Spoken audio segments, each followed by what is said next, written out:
Thank you guys for coming out tonight. Let's get started with some of the housekeeping things. One of the first items on our agenda is to approve the meeting minutes of February 21st. Has everyone had a chance to look these over? Briefly. I have. Does anyone have any comments, changes, or would anyone like to make a motion? I'd like to make a motion to approve the meeting minutes of February 21st. Excellent. I'll second that. First and seconded. Any more discussion? All those in favor? Aye. Any opposed? So moved. And let's talk about the meeting minutes of March 7th for review. The motion, we accept them for review. All right, is there a second? Second. All, first and seconded, all those in favor? Aye. Any opposed? So moved. And let's jump right into the budget hearings. We're gonna start with Annie today with Town Clerk, Budget 1610.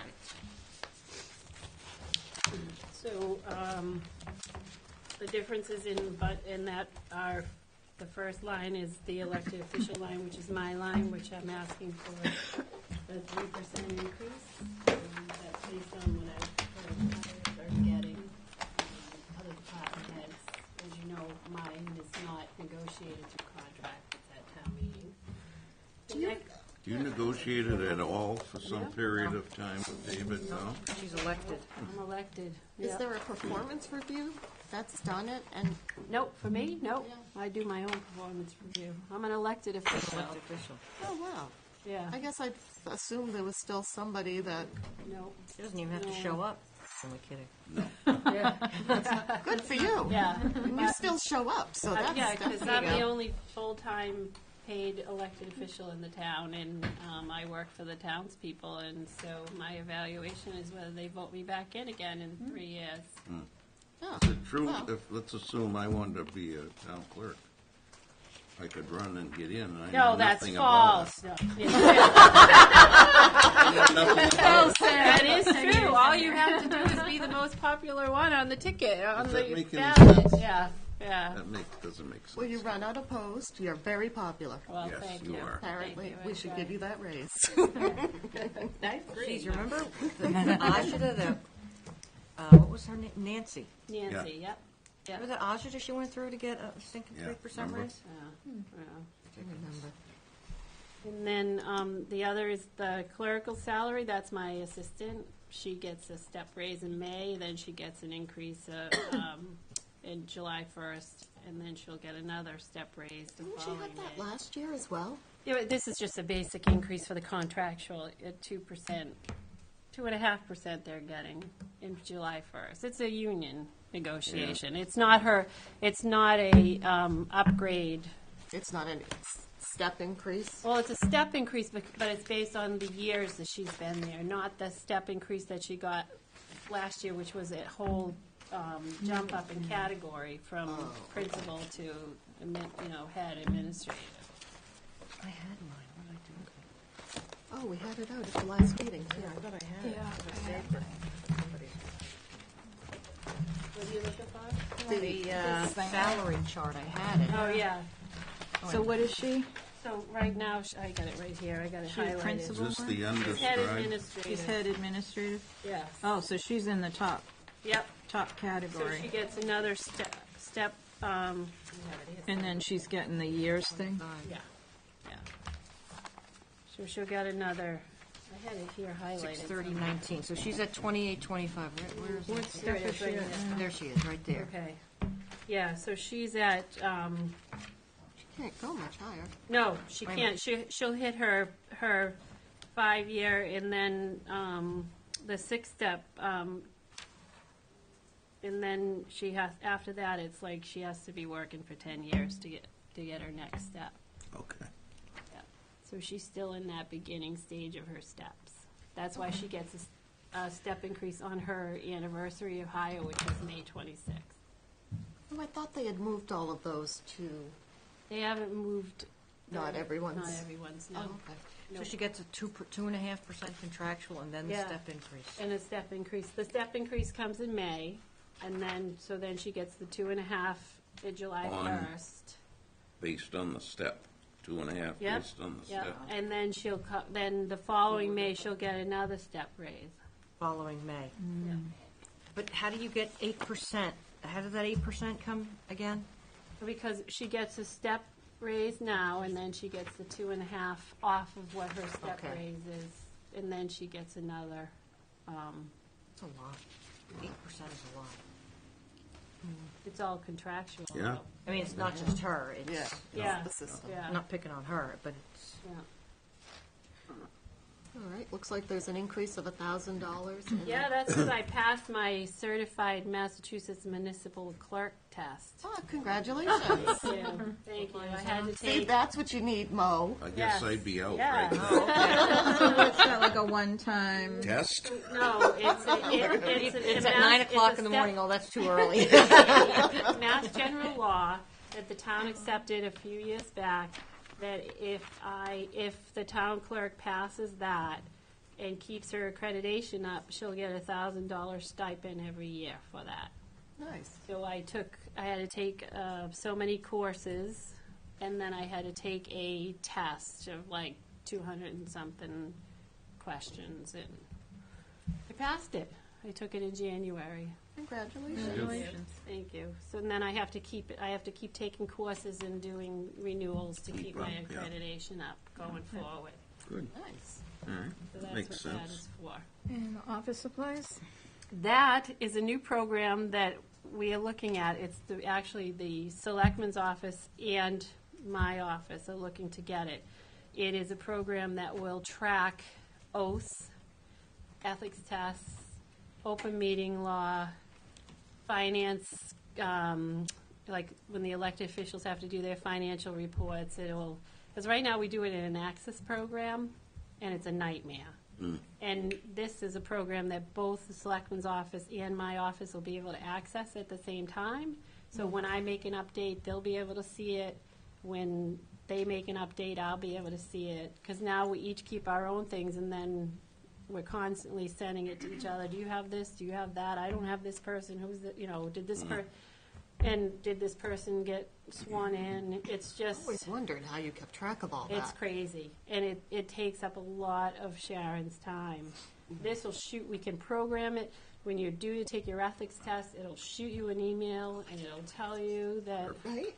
They keep track of all this. yeah. I know, for It'll all the say different you committee need to members. take it, it'll so much better than Sharon printing out an access program and trying to, say this one needs it, highlighting it, sending an Yeah, email, yeah. trying to keep track of it. So it's 20, the initial fee is $2,959, I'm sorry, say that again. $2,109.50 is the initial cost. Then it's a $495 fee every year, maintenance for it. It's not something we can buy, I take it. No. so you're putting this in office supplies?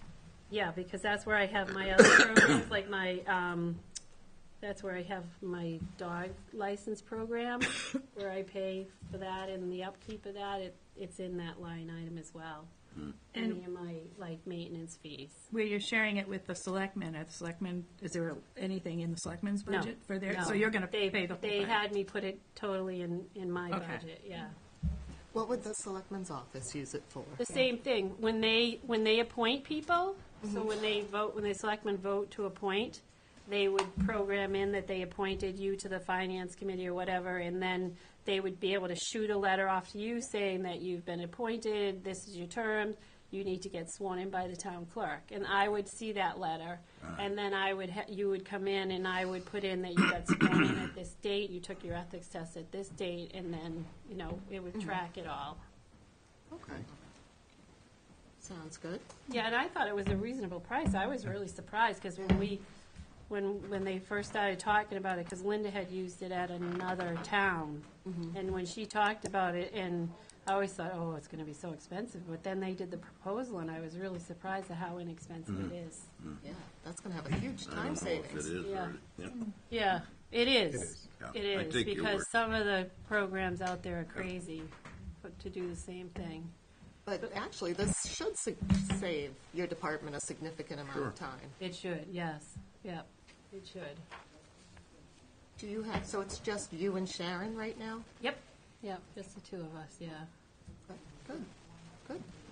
All right, And those are the increases in the town clerk budget. all right. Anybody have any questions on those? And we can move on to elections and registrations, budget 1630. And that has gone down overall because there's one less election. Not 3 elections, it's 2. There it So it is. fluctuates depending on Yeah. how many elections. Okay. So it's down. And then it'll go back up again next year because we have the presidential primary and we have the, the next fiscal year. And so it'll go back up to 3 elections. So it goes back and forth. Okay, well, probably a Office good year to supplies. have it. Oh, office supply, I switched. I did it for my own reason. I took the postage out of printing because it was in, my postage for my census was in the printing line item, and it always made me crazy. So I took it out of the printing line and put it in the office supply where my other postages are. So if you look, it went up a little bit because the cost of postage went up. But if you look, and you add the 2 from the year before, it's basically the same. I just switched it so that it made more sense to me. Okay. Anybody have any questions on this budget? Wait a minute, aren't there 2 office supplies lines? Yeah. Yep. I don't know. Oh, that's other supplies. That's Oh, other, I'm sorry. that's the food and I did the same thing. that's the We're food tired. and the supplies that I buy for feeding my elections people at the elections. All right, if there's no other questions, we can move on to the Veterans Memorial Day budget, which is 6920. And that one went up $1,000 because the parade's in our town this year. So I have to buy, the food, and they do the parade afterwards. They do the get together for the parade participants, and we sponsor it this year. So it goes every 3 years. That $1,000 gets thrown in, and then it comes out the next 2 years.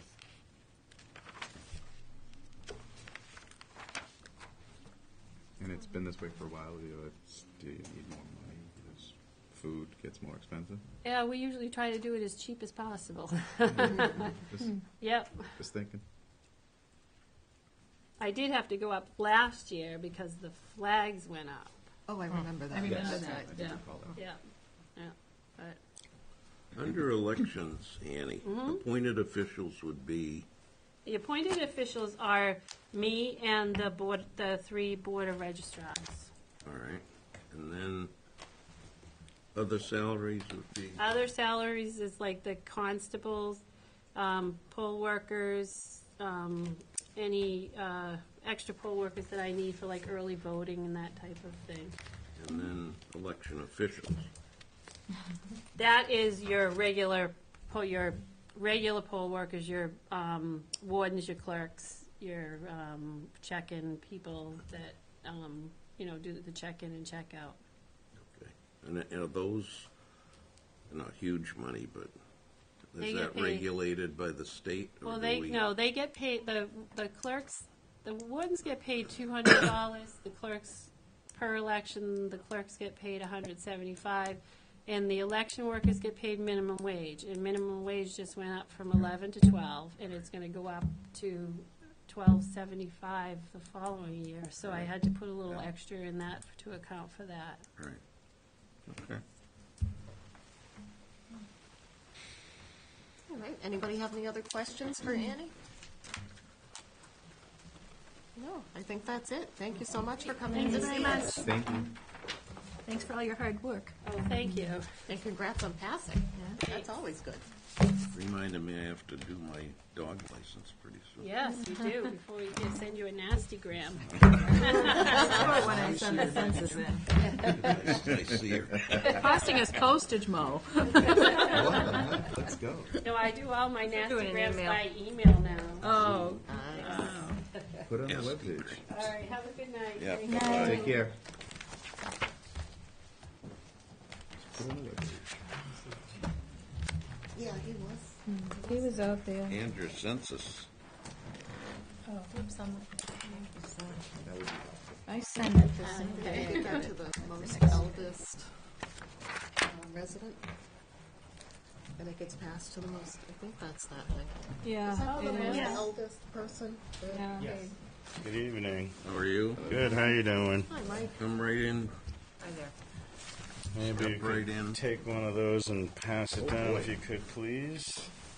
Mike, what are you doing to No us? wonder office Trying to supplies are make going things up. easy. Poor tree. I like how you made it nice and big so I Yeah. don't have to strain to read it. God, this Higher looks like powered work. Let me take my glasses off. No, I still need mine. Wait a minute, there's a color printer here in town. Do you know what the schools have been trying to do to get a color printer? We'll have to get. They don't have a color printer? Color copy, yeah. Did you get a color copy? I brought it in from home. I did. It was one of. I I was gonna could, say, we don't pay for that kind of fancy stuff around here. Okay, so what are we looking at? We're starting at 2410 budget. 24. Yeah, I think Here it is you all guys blown have up. got Yikes. 2410. So the building department's first. Looks like what we're gonna wanna talk about are the changes. Yeah. So it looks like yours, appointed official, went up 3.5%. So is this different than what's in here? That's not you? But I'll take it. 2410. Is this the same as what's Make in a here? change there. Turn the page, Go turn to the the right page. page. Is this different than It what's in is, here? yeah. It shouldn't be. I think that the sequence, this was in sequence of how the stuff was sent to me, but I think you guys have it in a different order. 2410's the second one. Second page. Yeah, I know. It's Yeah. just that.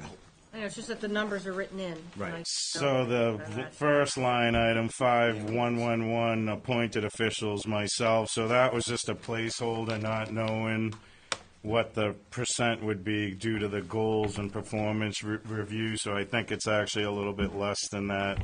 That was the maximum placeholder number. 3.5, yeah. David can confirm that. Since when did we ever get 3.5? No, some of them earned it. Mike did a nice job with his goals. He got 3.25%. Oh, I thought it was limited, that it was set up. Am I thinking of something else? Yes, between 2.25% and 3.5%. Oh, I didn't realize So that. I everybody- apologize. I was just You Everybody- know, being funny I and it would wasn't love very to funny. take the 8.5 you were I offering a didn't minute even ago. realize I said 3. I thought I said 3. That was contractual. I'll set up a hoop of flames outside and jump through it a few times if you want. So basically, that's that one. Then the line 5112, clerical salary. Number one's the same for Karen, contractual increase on her salary. The second one is we're looking again for a part-time clerk at 16 hours a week. Just Where to, am I? 5112? yes. 5112. Okay. So you said picking up 16 hours for an admin person? A part-time clerk, yes. What made you come up with 16 hours? Basically trying to keep it an unbenefited position, because that obviously would be a lot more money to do. Right, but there must be a reason you picked 16. Just to break it up over, I don't know how many hours per week, probably 4, break up a few every day instead of trying to go for multiple 8-hour days. The biggest problem is we really, as we discussed last night, we don't know what day is busy or what day is not busy. It's just totally every day it's different. Like today was madness with the phones and customers at the windows and not as many inspections. Other days it's the reverse. So how would you plan and schedule the 16 hours? I just break it up over the week. Another factor would be because it's limited hours, it may depend on who the applicant was. If it was a single mom or something that may come in, if they drop the children off at school or whatever and come in and work the 3 or 4 hours a day or... Well, do you already have someone in mind for this No. position? Well, then wouldn't you want to fit someone in a strategic way that best benefits the department? Yeah, that's what, we don't know, it's the unknown on who the person would be, so I would want to, Well, you gotta define the role, Yeah. and then not define the the person. role's going to change. I actually, in Bridgewater, when we had one full-time admin and went to a second part-time, every day the roles changed. It could, depending on what was going on for the busyness factor, either helping with customers at the windows, pulling files and getting information. Are there other things you could do in your department to maybe increase efficiency? I've been trying to, yeah. Just I think trying to think outside the box a little bit. I mean, if you think you need 16 hours worth of help each week, is there something else that could be done to kind of accommodate your department and free up some time? Yeah, tell the customers that come to the window to go home. We don't have enough staff to handle it. There really isn't. I truly have been, I think, this is my third fall working for the town. And ever since day one, I've been modifying things to streamline it, make it easier for us, the applicants, do everything we can under our power. The other thing I'm hoping to do at some point, which has been another issue, is when we renovate the office, we'd like to bring the electrical and plumbing and gas inspector up into full control of us. Right now, the clerks take the payments and the applications in, but they report up to us, and it's constantly, the contract is generally the building department, and most of the communities have the electrical and plumbing and gas right in the department and totally running it. We don't, so the contractors come up to us. We got to send them back down. You got to go to the clerk. You got to go to the clerk. And then if there's a question with them, they're back up, back What down. do they have to go to the clerk for? I don't know. guess I that don't. was It was something. before my time. The clerk takes their applications and fees in, so Well, how is it done now?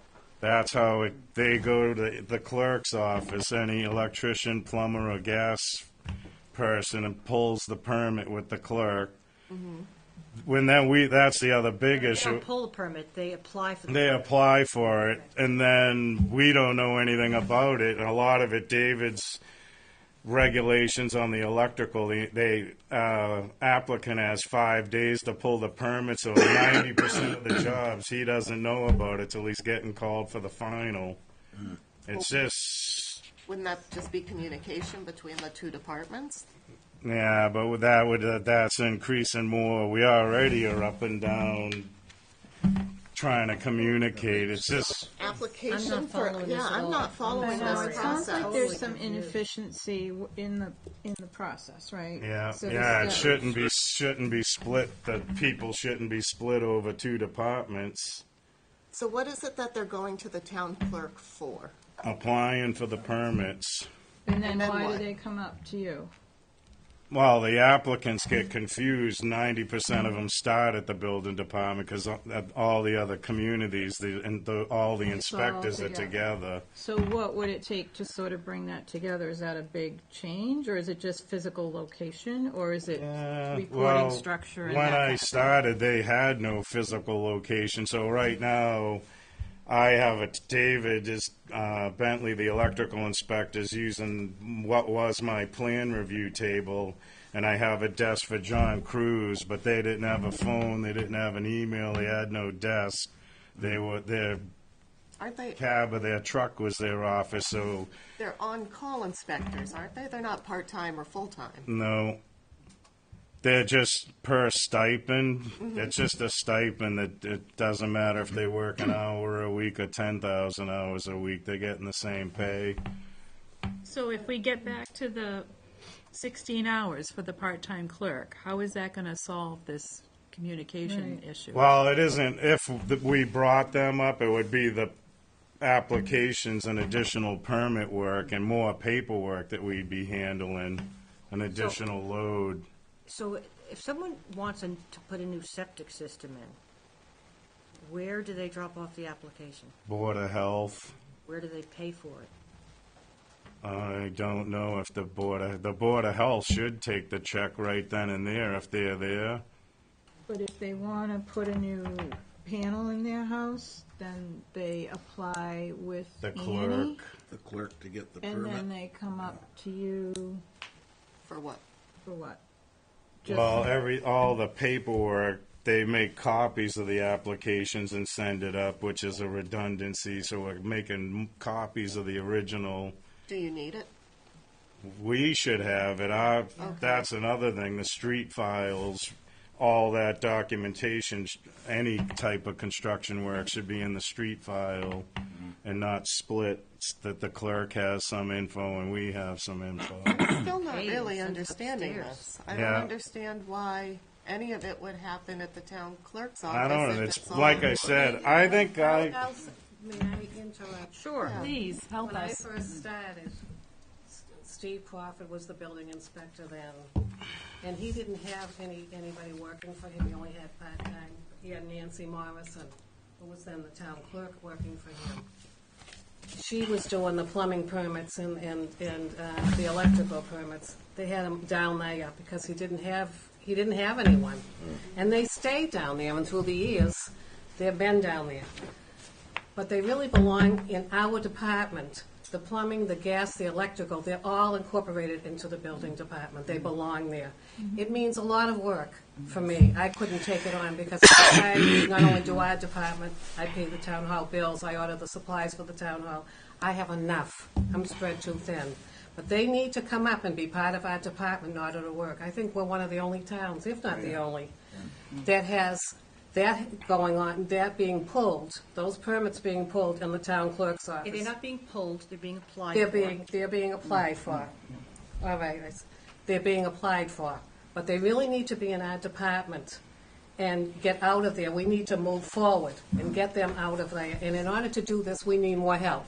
Not just for that, but for other situations. Yeah. Is there a way to quantify the amount of time that is currently being done in the town clerk's office that would then be moved up to your office? Because if you're going to do that, that's going to free up resources in the town clerk's office Exactly, right. and move the need to your department. So what do we do with the town clerk's office? So we have to find a way to balance. Right, so if we put a half, let's just say we put a part-time person in your area, does that mean that the clerk that's down in Annie's office goes to part-time instead of full-time? or- No, I'm sure she's got enough work. I'm sure Annie would talk to you about that, having enough work between the two of them. They're pretty full with what they have to do, too. So I would like to know what other town departments take money at their window, because frankly, I mean, I work in an office where we take money, and it's you have to have a lot of controls in place when you're taking money in. Yeah. Absolutely. Is the And, bonding, the You have to have a cash credit management? machine or whatever, and, Credit machine, and you have to have controls. And you have yes, to you have ways do. to You have to cash turn out. the money So, in. But that's where it should be. It Yeah. should be in our department, because Again, We- I we- mean, wanna I would want to duplicate. know Yeah. what, I am not in favor of spreading out the money taking all over town hall. I think Right. it's a bad idea, Yeah. because We- there's just too much room Yeah. for error. Yeah. error. Just fraud, things abuse. happen, Abuse, right. yeah. Things happen. We typically do, but only check if they try to pay with cash or credit. I send them to Annie, but generally it's happening right at the window that the fee's being figured out, and then they're writing the check right there. I'd say 85% of the time, it's rare that they come in and know what even though they got the fee charts, they just don't know how to calculate it. So why, I'm sorry. why wouldn't they get the permit application, work with you to figure out how much it's going to be, and then just walk downstairs and pay Annie? Yeah, really. Because it's the whole process, they'll track and everything, log in electrical and plumbing and gas. I'm not even sure exactly what their process is on that end of it and what they're tracking. They have books. of- That's what we're trying to do, just, Buying. So I wouldn't be in favor of it, only because you just said you're not even sure what they're doing. So if you're not sure what they're doing. oh, I don't, tracking wise. How much time is involved and Right. what we're gonna do with the freed up resources. How is there a way to balance this and make it work for both departments? Right. I'm just not. Yeah. And the 16 hours I'm having a hard time with, because if you're busy all the time, well then, we should give you what you need. But Yeah. at the same time, like Jerry, I don't wanna put cash in two places. Right. You gotta keep it Yeah. in one spot. Well, the other There's thing, more to this conversation. above the electrical and plumbing and gas, last night, we're just so busy that like Karen can't do it all, and I'm doing part of her duties, typing letters and certificates. There's a lot of things that are time-sensitive issues. Like the other day at daycares, if they don't have the paperwork, the state's not renewing their licenses to operate. So you can't. Oh, I'll do it tomorrow, the next day. There's certain things or deficiency letters that I have to get out immediately so they can work on fixing it, so we can go back, re-inspect, then issue the certificate. So I'm doing some of her duties, is hurting my duties, making it harder, and it's just putting us both under undue stress that we shouldn't be under running it. The other thing is, I mentioned it the last few years, Mass General Law, the permit fees are supposed to run our department, so whatever we need to operate it right and you adjust the fees accordingly. They're paying for a specific fee when they come in under Mass General Law. Is that true? Yeah. These numbers are paid. The other thing that it's hard because you're not in the department. I live it, breathe it, eat it every day, and know it had to be certified to run it. Yeah. The other thing that it's hard to convince, if you let the fees run the department 100%, you're actually freeing up all the general fund money that you're putting in to supplement this department that you're not supposed to do by law. Right now, the fees don't cover it. We're looking at adjusting them. I did a comprehensive study of all the fees, and David and I and the selectmen got to see where they want to go with it. But if we ran on the fees, the extra money would go to the other departments that need other things. I don't could really say see that how with that would other make a difference. departments. If you got the fees and you kept them to run your department, what's the difference if the town takes the fees and gives you the money to run your department? The problem is when it gets overwhelming, it's a reaction. All right, everyone's in the selectman's office complaining they can't keep up or whatever it is. Now we got to either hold a special town meeting or wait a Get the year. money. Yeah. By the time you correct it, it's too late. I had the same thing in Bridgewater. They wound up totally swamped the whole department. They didn't listen, then overrun, and the administrator, I think we started off with the revolving account with 25% of the fees went in, and then I had like a savings account and saved up to get another part-time secretary and take the plumbing inspector from part-time to full. But then I had some leeway. If something happened, there was money in that revolving account from the fees to adjust to it, not up. It's July 2nd. We got to wait till try again next year, and a tsunami hits Can you. you tell me what rate this person would come in at? It would be. I think it was roughly 24 an hour. We actually had used the secretary union scale and Is it had like it the on bottom? I the would bottom. think it would have to It was be at the bottom. Yeah. So, And benefits? No benefits. so right now, are you saying that are you meeting the requirements and the deadlines for your inspections when someone calls you to come out for an inspection? And are you meeting the requirements for right now, or are you falling behind and not being able to keep I'm up? holding up with it, but I'm coming in an hour early every day for free for me to keep up. And then when it is, I'm over the days that like I said, we don't know what days. There's just certain days. There's 10 to Well, it sounds 15 busy. inspections that I end up I have to go, and I don't get to eat lunch or whatever. Like, it's foundations. People are waiting. Time is money. You can't say, it's going to pour out tomorrow. You can't backfill. I didn't get out there. You gotta move. The same with the permits. It's spring. Yeah. Everyone's jumping up and down to get their projects going. Telling me. So is this something that you see this part-time person would need more seasonally, in terms of would you not have them all year round and more have them in the spring and fall, or for the last 3 years, actually the winter's been busier than the summer because we have the 3 winters in a row we haven't had a winter like 2015. It's the ground never froze and we never had any significant snow that stayed. So Right. I think 2 years ago it's picked up steam. I just couldn't believe it. Generally the winter it slows up a little bit, but it hasn't. So do you do inspections on certain days, or do you just go? It's as needed. I've actually, on my own time, gone out on the weekends to catch up, or when I'm at home, like the other night, answering emails. I was in between periods watching the Bruins game. My phone's chiming, it's residents. So I said, you know what? This is an easy answer. I'm going to do it right now. Answered it at 9 o'clock. 48 hours, you have to be there or something? Yeah, there's a rule, they have to give 24 hours notice, and then he has 48 hours to come and inspect. Because we're doing All right, another can we office in Wellesley, plow and on they here? told us that, and then you gotta wait for the inspection, so. Yeah. I think They that's a just don't- state law, isn't it, 20? Yeah, that's in each respective code's got a different time frame to initiate at the building, plumbing, and electrical. Like David, what is yours? Is 5 days actually before they have to apply, which is kind of strange. Mary? Can we move? Yes, are there any other, it looks like there's other increases on here. Yeah, What is the vehicle repair? yeah. That's just general maintenance to the town vehicle. I think that line item's pretty much zeroed out, and Tom, the town mechanic, said I was going to need some more things taken care of coming up. I just wanted to bump it up a little so there'd be money. I'm going to need tires for it this upcoming year, too.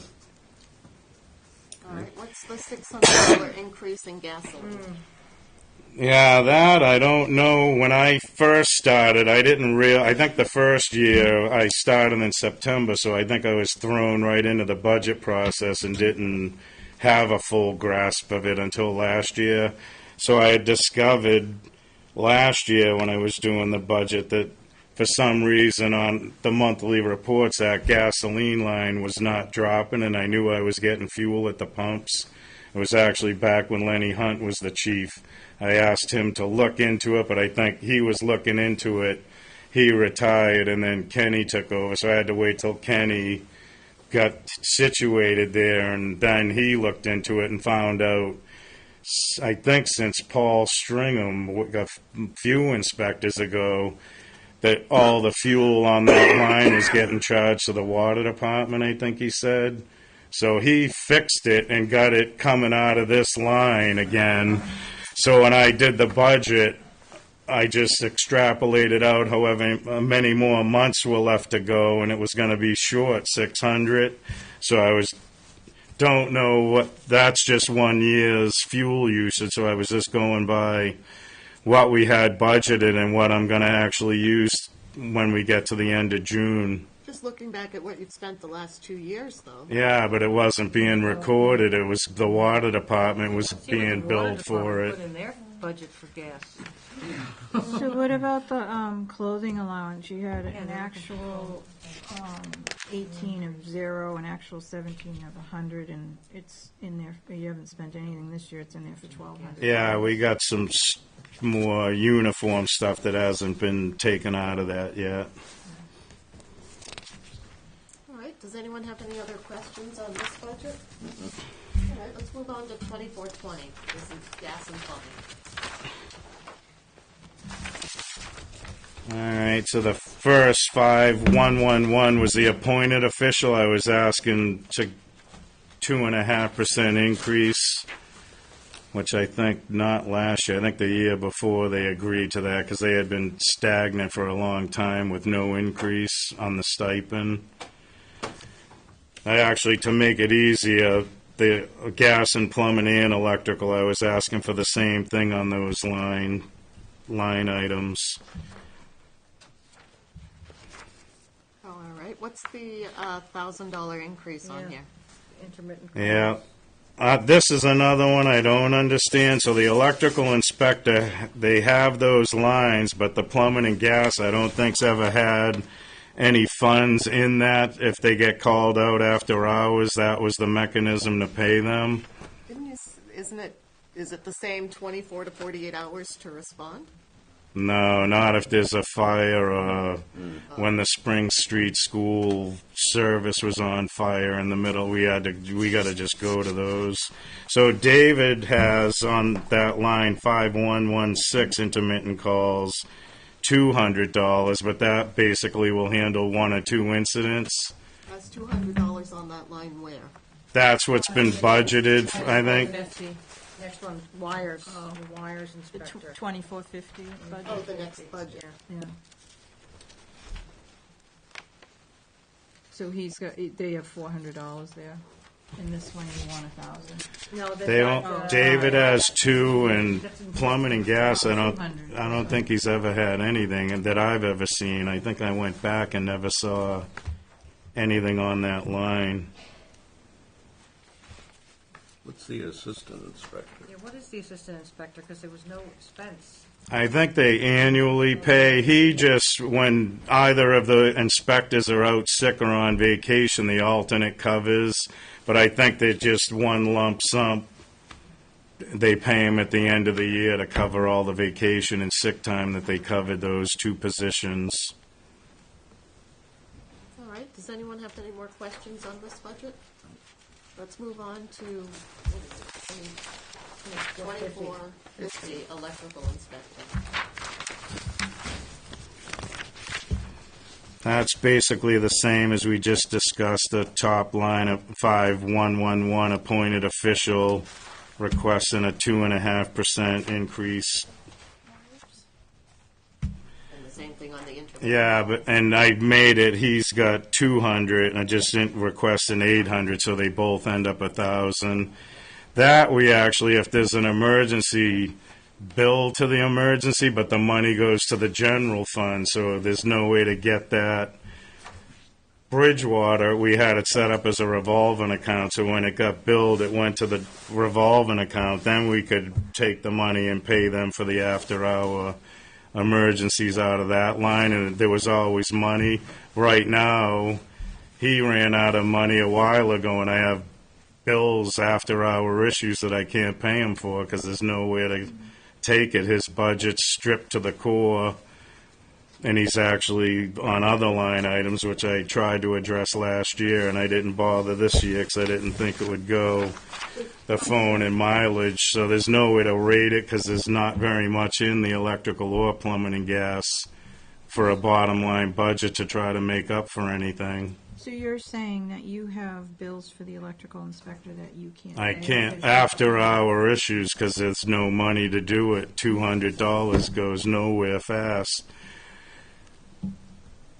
Luckily, usually it's the winter time or the fall when we have major storms, when we have wind events or hurricanes or snow. Luckily, we haven't had a lot of events, but David usually has the most because of electrical services or something happened with electrical services.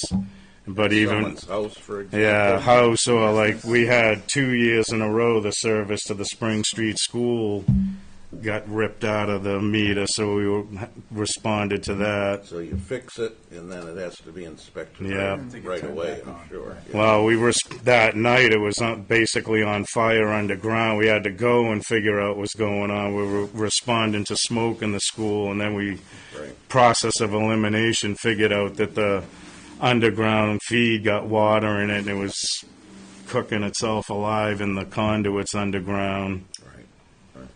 All right. So just out of curiosity, do you know how much the town has taken in building fees? I mean, can you break it down? I can. Didn't get a chance to do that. Actually, wanted to try to figure out. I did when I did the permit fee assessment, but that was over a 2-year span when I got that completed to see. I don't remember how far off we were from the fees. And that's the other thing with the electrical and plumbing and gas is technically the clerk's taking those fees. I don't even know, but all of it together should be running us in a little bit more. Can I Like- ask just one question? I'm sorry, we're done. Yeah, that's fine. Compared to other towns, where are our fees fees? Local? When I did the assessment, I think we were like 50% of all. I think David had given me a list of all the communities that the Department of Revenue gauges us against, and I think that may have been based solely on budget. Then we added the surrounding communities, and It doesn't matter the size of the town. No. You still gotta buy the permit, each yeah. one, and you really can't do that because it's based on the department, your staffing levels, how many course. residents, what you got. There are a lot of communities like East Bridgewater really doesn't have any commercial or not even that much residential. Each community should figure it out on their own based on their needs and what's happening in the community. So you don't know if you're taking enough in? Oh, we're fees definitely to not taking in support enough. the I just don't Needs know to the be- number. That needs to be, yeah, right away, I would think. But that's in the works. That was actually a lot of work, so I think it was 16 communities I did, but I I mean, it probably. pulled a new take care of house all of permit, this. addition, a commercial. I pulled the permit, I don't know, in 16 times 16 communities, and have a spreadsheet with everything, each community, their formula, what their fee for that particular thing was, then the fee that West Bridgewater charges, and then the difference. I think that's the key right there. I mean, people who want to build in the town are going to have to pay the fees that we Yeah. assess, and that should support your department. Yeah. I know it goes in through the clerk's office, But that for an auditing purpose, that makes sense financially. Yeah. Right. Oh, But that's, we need to know, are we supporting our building department with the fees that we're charging? yeah, That's that's actually the laws that govern me. I'm supposed to do that. Yeah. Aren't you supposed to like not charge more than it costs you Yeah, to do it and reasonable, charge- so Right. you would have to, what the actual staff costs, and you'd have to pretend that we're an independent company and we're renting the office space from the town hall, the lights, the heat, the accountants for payroll, anyone that we deal with Yep. that costs money for them to deal with us, those indirect soft costs would be factored in. You just can't be crazy if it's $100 fee and you're trying to charge them $500. It's got to be reasonable. No, it should be self-sustaining, Yeah. is my point. Guys, just in the interest of time, I'm Yeah. sorry, we just Yeah. gotta get back. There's one budget left, 1940, the town hall. All right. The first one, 5210. Actually, I was leaving that. I think I had used this last night that the selectmen would look into try to get the utilities looked at a little harder to try and reduce it. So I looked back over the last 6 years, and that number that they are holding, I want to leave. It was just enough to cover.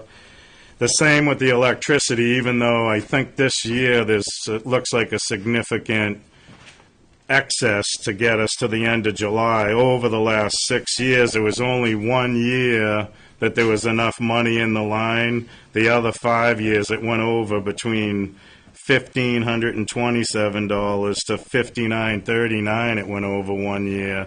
So I don't know why there's such a fluctuation with the electricity. I kept looking at it to see if it was reversed. You would think the heat would be the one that, if you had really crazy cold winters, would fluctuate. So I want to leave that the same, even though it looks like this year there definitely isn't. When we get down to the boiler thing, we've already torched up all that excess money with the heating issues we had. So what's the $100 increases in janitorial and office equipment repairs? That's just a contractual increase to Burgess Pest Control. Okay. So I had reached out to all the vendors to find out if and what the increases were going to be on their contract renewals for this upcoming budget season. So they were 100. What's Uh, the 2,700 increase? 20. For the boiler? The boiler. The 5241 was another $100 increase for the contractual to the generator maintenance. The 2,700, I was looking to get that, so annually I could get the boilers serviced. I'd like to do it in the fall to have them, before they're fired up, go through the whole system check everything and actually fire it up and make sure everything's working right. Unfortunately, this winter we had a lot of trouble with the system not working right, and we had a substantial repair bill that I'm actually really watching the last 4 months of the year. The town hall, the funds, even bottom line budgeting, it's going to be to the wire. All right, what's the increase to the elevator? That is another contractual increase on their annual contracts. All right. Does anyone have any other questions on this budget? Yeah, just to let you know, FY18 total building fees collected was $133,000. How much was it again? 133. I have records, finished records on FY19, so that's why on 18 you can see what the actual expenses were, and so the actual receipt was almost but not entirely covering the one. The other thing that you'd have to look at sometimes is anomalies, like a one-time solar field. It could be like one-time heavy hit permit fees that disappear. Yeah, like we actually just, for one of the buildings, I think we took in a $10,000 permit fee, but those are like rare, big $1 million projects. All right, anybody have any other questions for Mike? Can I speak now? Yes. I've lived with the building department quite a few years now. I mean, I do volunteer every Wednesday to help them out. And I've been here for 53 years, believe it or not. Yeah. And I can see all the changes. And since Mike came in, it's been the busiest. It's unbelievable. The phone came with the people, wants all these questions answered. They want to know, is this a 3-family home or 2-family home? You have to get the records out. I mean, it's continuous. You can ask me a lot because I could see what it's like there. I work there, and we are so fortunate to have Mike and an electrician that are great, and we got to keep these people. And we got David, and he's got 2 wonderful girls. I mean, that's what we need to keep us like this, and we have to pay them the money. We have to increase our, as I say in the department, we have to. The fees have to increase to help us. I like to keep David in our department, keep him here. And I don't want him to go anyplace else. He's a great electrician. And you've got to keep these people here. It's very important. Listen to me. I was there for a long time. As I said, but I enjoy doing it from nursing to building. There you go. That's great. So, I think that's the other hard thing is we know it intimately, and you guys, just what you're hearing. Right. If you were swapped out, you'd be like, oh my God, give them $500,000. This is crazy. but the residents all know too. They want good people. Right. Of course, we all do. Our job is to scrutinize for the taxpayers, and in general, people say going up. We don't like going up on anything. Yeah. So Well, Everything's going up. we ask luckily the residents and most of them understand it, that we're here to protect both of them. When they enter into a project together, we're protecting the contractor if things go sour, we're protecting the homeowner if things go sour, which they have. Unfortunately, a lot of issues recently, when the economy gets good, there's people that shouldn't be contractors become contractors due to the money, and then they don't do the right thing, and we got to go after their licenses and reel them in. I suppose, let's assume you get your 16 hours, or whatever it is, and economy tanks, but you lay the person off. All right, guys. Sorry, I'm not trying to chase Yeah, you I out. know. We're No, I just know. tight on a schedule Thank today. you. Thank you.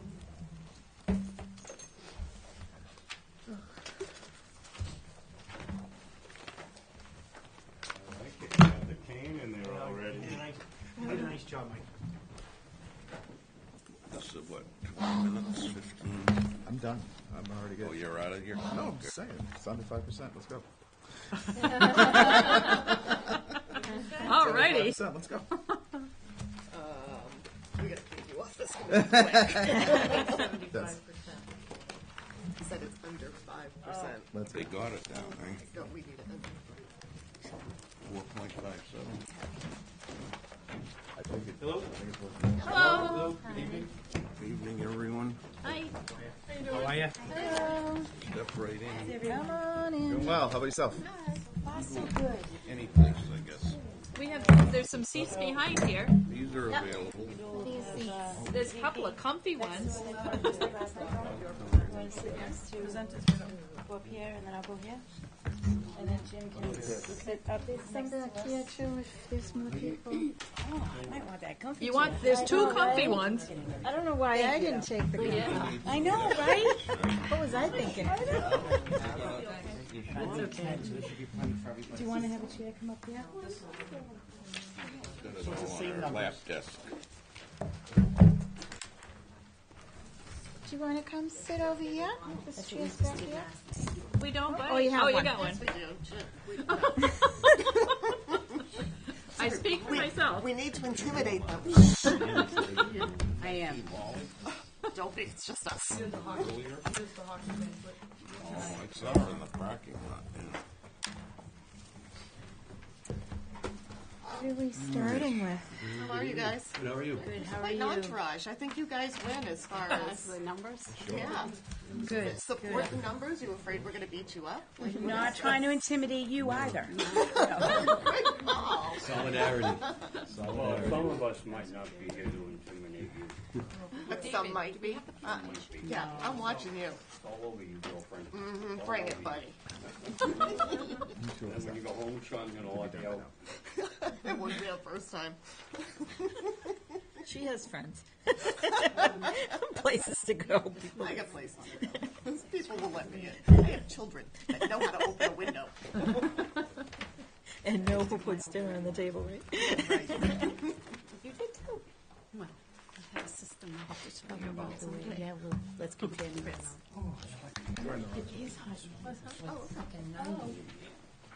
I'm having a flash. They say swipe right is right and left. Can't we open a window? You're not on grinder. I'm going. Not on grinder. Nope. Sorry, Sue. I'm not trying to run away from you. I'm Yeah, going. there's cushy seats back there. No, that would be great, actually, just thinking. Why are they moving? Oh, so Take that up for you. Are you moving? Just I think it here, was so they if could you wanna see come that, up. so they could Oh. see the board All right. or the slide. Does that work? No, I'm fine. It's right here. too. Snoring. No, thank you. Tell me what you want. Your suggestion. Okay. I'm not gonna try. Well, no, you already saw it, and you're right, it is right here in your packet, so thank you. So how are you doing? Great, Ready. yes, so far, so good. What do you want me to do? We'll take the lead, I guess. We're ready to go. Are we starting with the book? Are we starting with that? Well, the book is that. Bill, once you start, Starting now, with the once you- presentation. Bill's gonna start. Okay, you're on. All right, thank you for having us. My name is Bill Flynn. I'm the chairman of the school committee. Thank you for taking the time to see us. We have, a large budget. We are, almost half the town's budget. So we thought, all of us being here was pretty meaningful, to explain some of the things that are facing the schools and some of the things that we have that can't be touched as far as our budget goes, and some of the other things and some of the things that we've done. So we're gonna have a little presentation. So tonight we have with us Donna Hume's the vice chair, Sue Sullivan's our secretary, Jim Holden is here, and then we have Corey Michael-Isaac from the special ed director, Dr. Oakley, and our business director, Michelle Fredericks. I've never actually heard anyone ever say your last name. They just say Corey. They do, Correct. exactly. Yeah, which is It's fine. Michael Lasik, so I just kind of stumbled. So we have a short presentation. We'd like to thank actually Mr. McCarthy for sitting through our whole presentation of 3 hours. Very We're gonna informative. modify this down to about 20 minutes for you though. So this time, but Donna's going to speak. And then Sue's going to speak, Jim's going to speak, and actually Jim's going to speak, then Sue, and then we'll wrap it up, and then we'll have some questions from you guys, and hopefully we'll be out of here. All All right. right? Who's So, actually Donna. controlling that? I control it right Mary, here. you must. I'll do Oh, well, whatever no, you I do. just, so they can. Do you want her to do the, I think, Mary, you can have it, right? There you go. Here we go. Is that what you want? Yeah. Okay, tell me when to Give me stop. the wave sign. Yeah. All right, you can go one more. Okay. No, he figured the first slide, you had to do the first slide. Yeah, Did okay, you go right. back one Yep, for us, go Mary? back one. Sorry. So the two areas that are hard for the schools is special education and the English language learning. West Bridgewater is obviously not alone in this. Every town in district in the state is going through this. The state is really going through this with the Foundation Budget Review Commission, and the state legislature is going back and forth and hoping to change the Chapter 70 money, which we're going to speak about as well.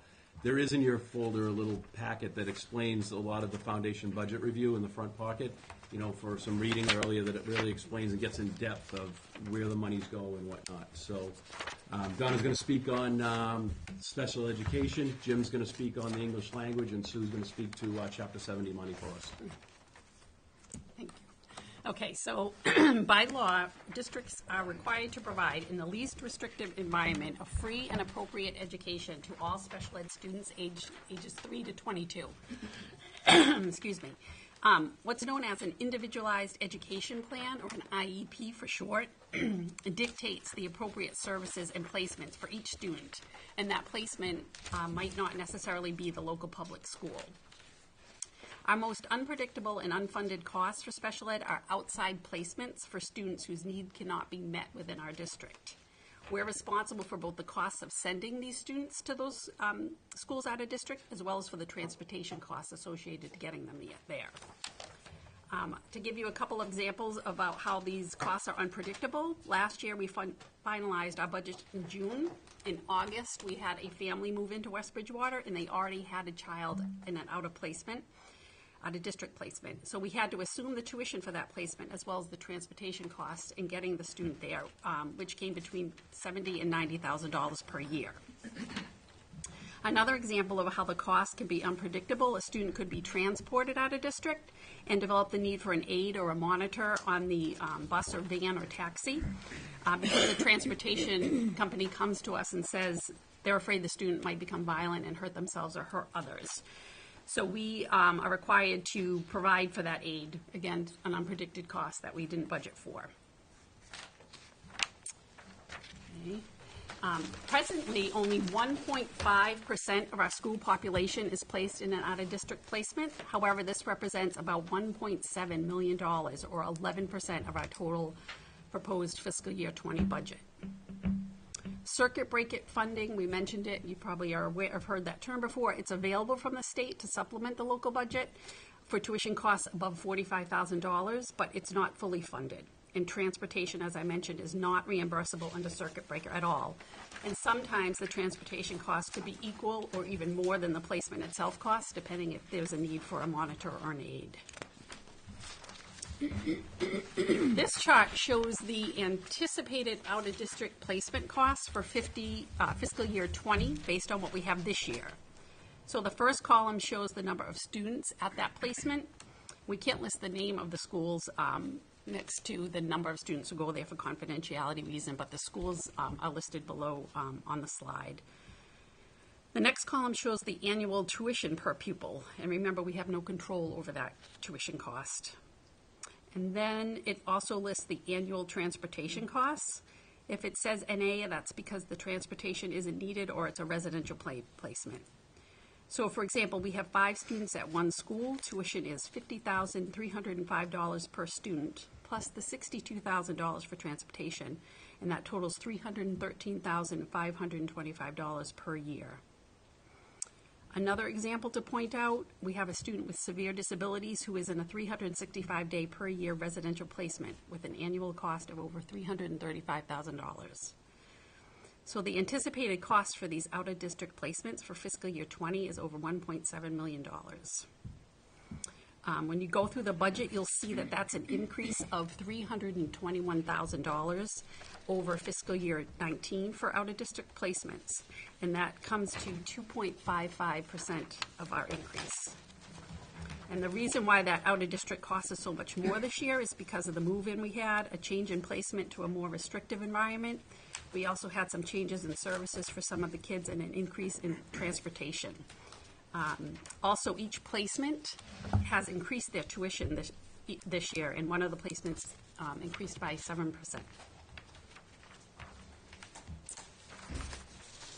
Go to the next chart. This graph shows the increase in SPED services overall over the past 7 years. The blue shows the number of kids we service here in the district. The red shows the cost for out-of-district placements, and the orange is transportation. You can see that the increases in the out-of-district and transportation because of the increased needs of the students. We're pleased to say that our in-house services, what's shown in blue, hasn't gone up over the past few years.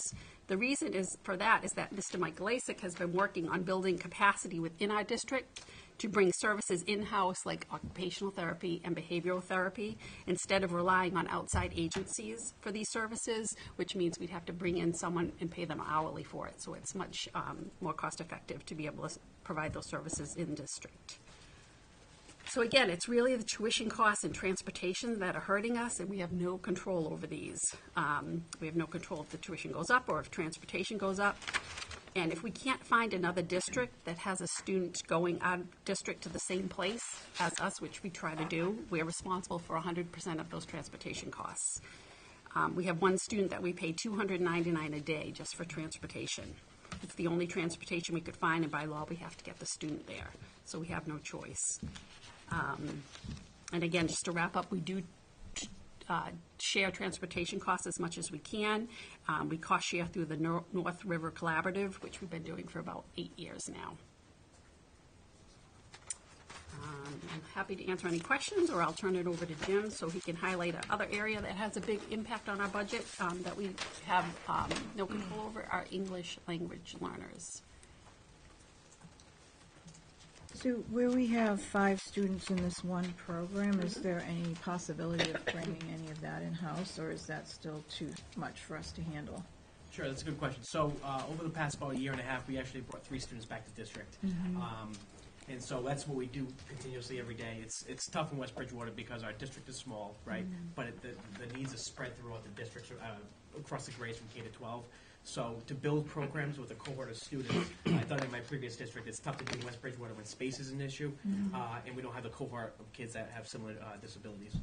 So some of our students, like Donna kind of went over, go to other public schools, and there's kind of pros and cons to this because other public schools, it's cheaper, the tuition, compared to a collaborative or private school placement. However, circuit breaker, we're not hitting that threshold, right? So that threshold is around $45,000. Our tuition's around $27,000. So we're not meeting that, so we're paying all that $27,000, and we're paying 100% of that transportation. So altogether, you're looking at, for one placement for a public school, looking around $65,000 that we're getting zero back for that. So we are trying, and like I said, we brought 3 students back, all 3 from collaboratives. And so that's a cost savings right there. And then, like Donna mentioned earlier, we're kind of building in-house services, hiring our own staff, and getting away from the contracted services that we've done previously. Okay, thank you. So, like we do, we have spaces for other students that come from other towns. Is there any way within our school department that we could build a place where we'd take students from other locations and create our own cohort from a conglomeration of other students? Sure, that's another good point. We right now currently at the high school is a MO space. So if we're going to take a student back from another district or another program, one, the parents of that student of that district would have to agree to come to West Bridgewater. I see, yeah. It's the parents that sign off on that placement Okay. to determine that. So right now we don't have the space capacity to do that up through 6th grade. 7th grade through 12 is a possibility, like I said, but right now no. Okay. Can I ask a question about the increase? You said 2.55% of your increase. Is that of your overall budget increase? Yes. 2.55% of it is spent. Yes. Just sped. 2.55% you have no control over. Exactly. Of our Zero. increase, yeah. Yeah. All right, just That's wanted to make sure I understood. that right. You know, and just to kind of piggyback off kind of what Donna said, you know, we did have a student that moved to us at the end of August. It was the first week of September. They registered with us. He was going to a collaborative. We owned that placement right away. Went to collaborative because considered a public school placement. And so it's about a $65,000 tuition.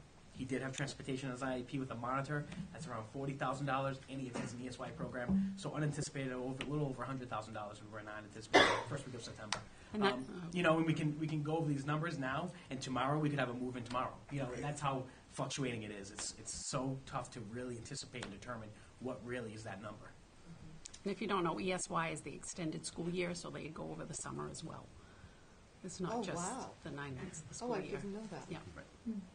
Ooh, okay. All right, Jim, sounds like Any you're other on. questions? Okay, let's go on to our other half. This English language learners, this is the other thing that's becoming and right now is one of our biggest cost factors trying to run the school.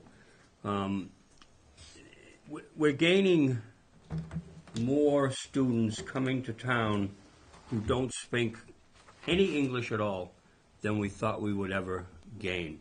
And at this point, and I think Dr. Oakley can more than correct me, we live next to a city. And some of that, and I'm not blaming Brockton for it, trust me.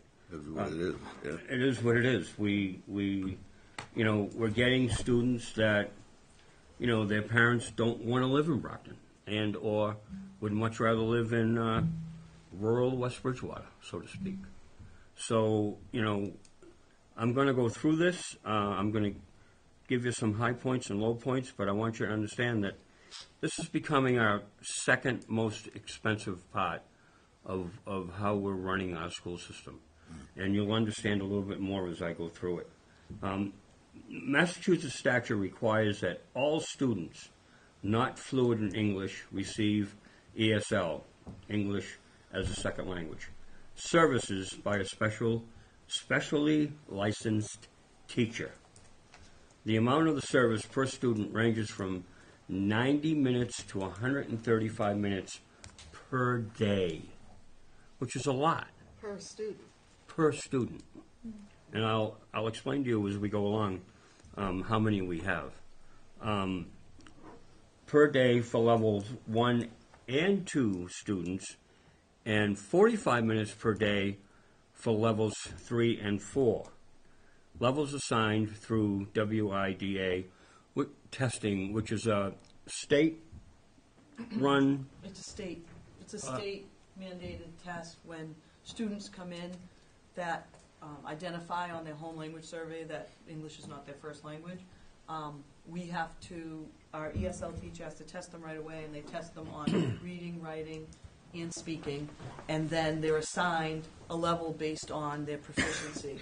So a level 1 or 2 would be someone that, a level 1 would be someone that is almost proficient, just needs a little bit more. Maybe they had some ESL services in another school district.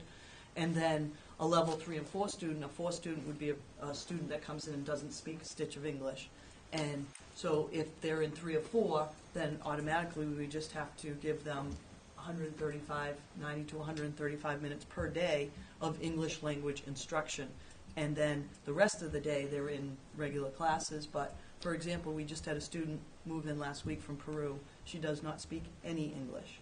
So she's probably going to end up being a level 4, but we have to go through the testing, and then we have to have the ESL teacher find a time for her to get English language instruction, and again, the rest of the day she'll do sheltered English immersion and be put into regular classrooms.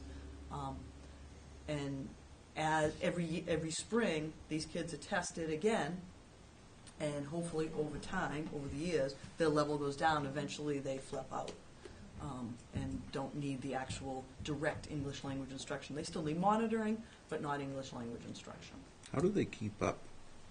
I mean, it would be almost seem like by the time you earn proficiency, you're in the 5th grade, but you're really still in the 1st because you haven't been able to move along. And well, no, they have to go within the grade levels that they're in. So, for example, this young lady that came in, she's actually a junior, and she's a junior in high school. She doesn't speak any English, but she has to take junior classes. So that really was the law that was passed about 10 years ago. It was how does she do it, though? And it's called sheltered English immersion. Before that, the state allowed us to have bilingual programs that you could be taught in your native language. They took that away.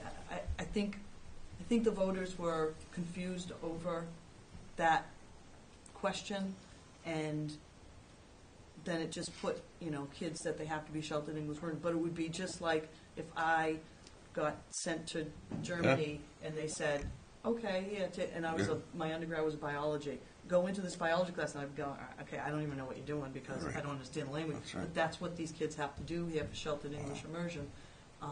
So we have to try to give them as much English language as soon as possible. And we also, the ESL teacher will also work with their classroom teachers and say, hey, what are your assignments? What are you doing? So that when they are meeting with the ESL teacher, they can have some support. Because when you think about it, I mean, this young lady, she's to go into a school, know nobody, and not speak any English. Right. It's difficult. That's scary. That's intimidating. It's a little bit overwhelming. Yeah. Yeah. Even for me. So Yeah, we're not If I even went there, to right? Peru, the students that we have in these categories, are they live in West Bridgewater, or they come to us through the They live in West school Bridgewater. choice? Nope, all of them live in West Bridgewater. school choice, I asked that question, I think. Where they come from assumes the responsibilities. Well, on special needs, they do, right? On special needs, school choice kids with special needs, we are programmatically responsible, but the sending district is fiscally responsible if they have any special needs. ELLs are not the same, but all of our ELLs are West Bridgewater residents. Okay. Yep.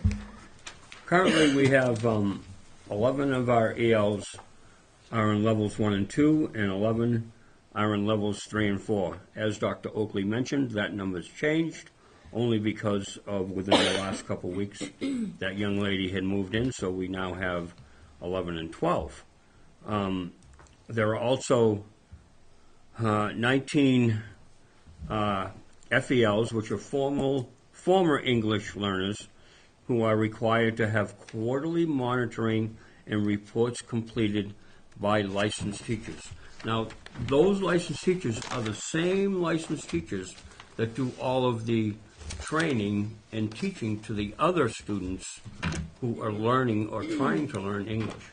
So those teachers, that teacher, right now it's a teacher, is very, very, very busy, day in and day out. And it's not just in one school.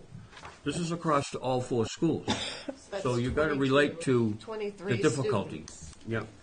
I think there's, what is there, 5 students at 23 Roselle? students for English language instruction, and then the FELs, the 19 additional FELs. So they have to, what their quarterly monitoring is they ask their classroom teachers, okay, give me a write-up. Then they have to put a report together, send it to the parents, and send it into the state. And so these kids are all different age groups, right? So it's not like she That's pulls from them first all grade. into one room, right? There's actually restrictions on, like you could, if you had a couple second and third graders, you could go together. But Kay has to be alone and works for a setup where Spring Street is now. 1 has to be alone. 2 and 3 can go together. 4 can go with 5, but, Yeah, so there's a few, right. but. But if they speak all different languages, I mean, that's complicates it, right? It's hard, and I'll you'll give see you that. I'll give you a total of how many students we have per language toward the end. Okay. Not to I don't mean to hide it jump or ahead. anything, or take anything away from your question. I'm sorry. Several years ago, we hired a part-time ESL teacher, but due to the continued population growth in ELL students, the position was increased to a 1.0, which I think you guys kind of remember when we went through that. There was a couple of questions on why we needed to do it. However, the recent influx of several non-English speakers, we are adding an additional 0.5 teacher, and it's a must to the FY20 to be able to appropriately service all of the students across the 4 schools. In addition to providing English language instruction to ELs, many parents and guardians require interpreted services, which the district must provide at a cost of $250 to $300 per hour with a 3-hour minimum. Now, on that, there's not a lot of that goes on, and again, Dr. Oakley can jump in and explain it a little better than I possibly might. This refers to if one of these students wants to go to, let's say, when the high school has a play or something, or a basketball game or something of that nature, that they're not 100% sure of how the language is going to be understood. The parent may contact the school and ask that we supply someone who can be there to help not only the student, but the parent understand what's going on, especially if it's the play. You know, they want to make sure that everybody knows exactly what everybody is saying. And you know, we've been somewhat fortunate where in some cases we've been able to use a teacher if they're willing to do it to help out with the situation. I don't think we track how many times we've actually had to hire somebody to do it. But again, it's an expense that you just don't see coming. And it's right out of the budget. It's just take our money and run, so to Or speak. like when, if parents need to meet with the guidance counselor, then they call and say, we're gonna need an interpreter. Well, usually the ESL teacher says, they're gonna need an interpreter. So it says, $250 to $300, and the reason for that is we have a couple companies out of Brockton that we go through. $250 if it's something like Spanish or Portuguese, how to define someone. So it's $300 if it's Mandarin or Urdu or something like that. But Couldn't even anytime find anyone. they call, we have to do that. So that's the hidden cost that's also in our ESL line. Difficult, to say the least. This chart represents our ELs and our FELs. The blue is how, for the past 4 years, our new students that have come into town has gained momentum, shall we say, with the former students that are already here and have gotten English language learners to help them move along. Right now, you're looking at, you're looking at a split, well, not quite a split, I'm sorry, I correct myself.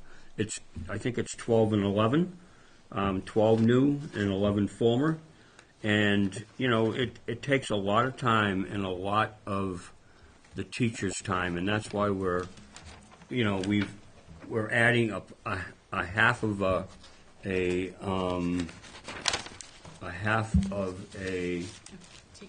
teacher to help out with the running around that they have to do between all the schools. On the bottom of this, it states the different languages that we're responsible of the students that are here, and we're responsible to try and teach them English. The breakdown on that is that there are 5 students who are Haitian Creole, there are 6 students in Spanish, and they're not all together. It's separate times.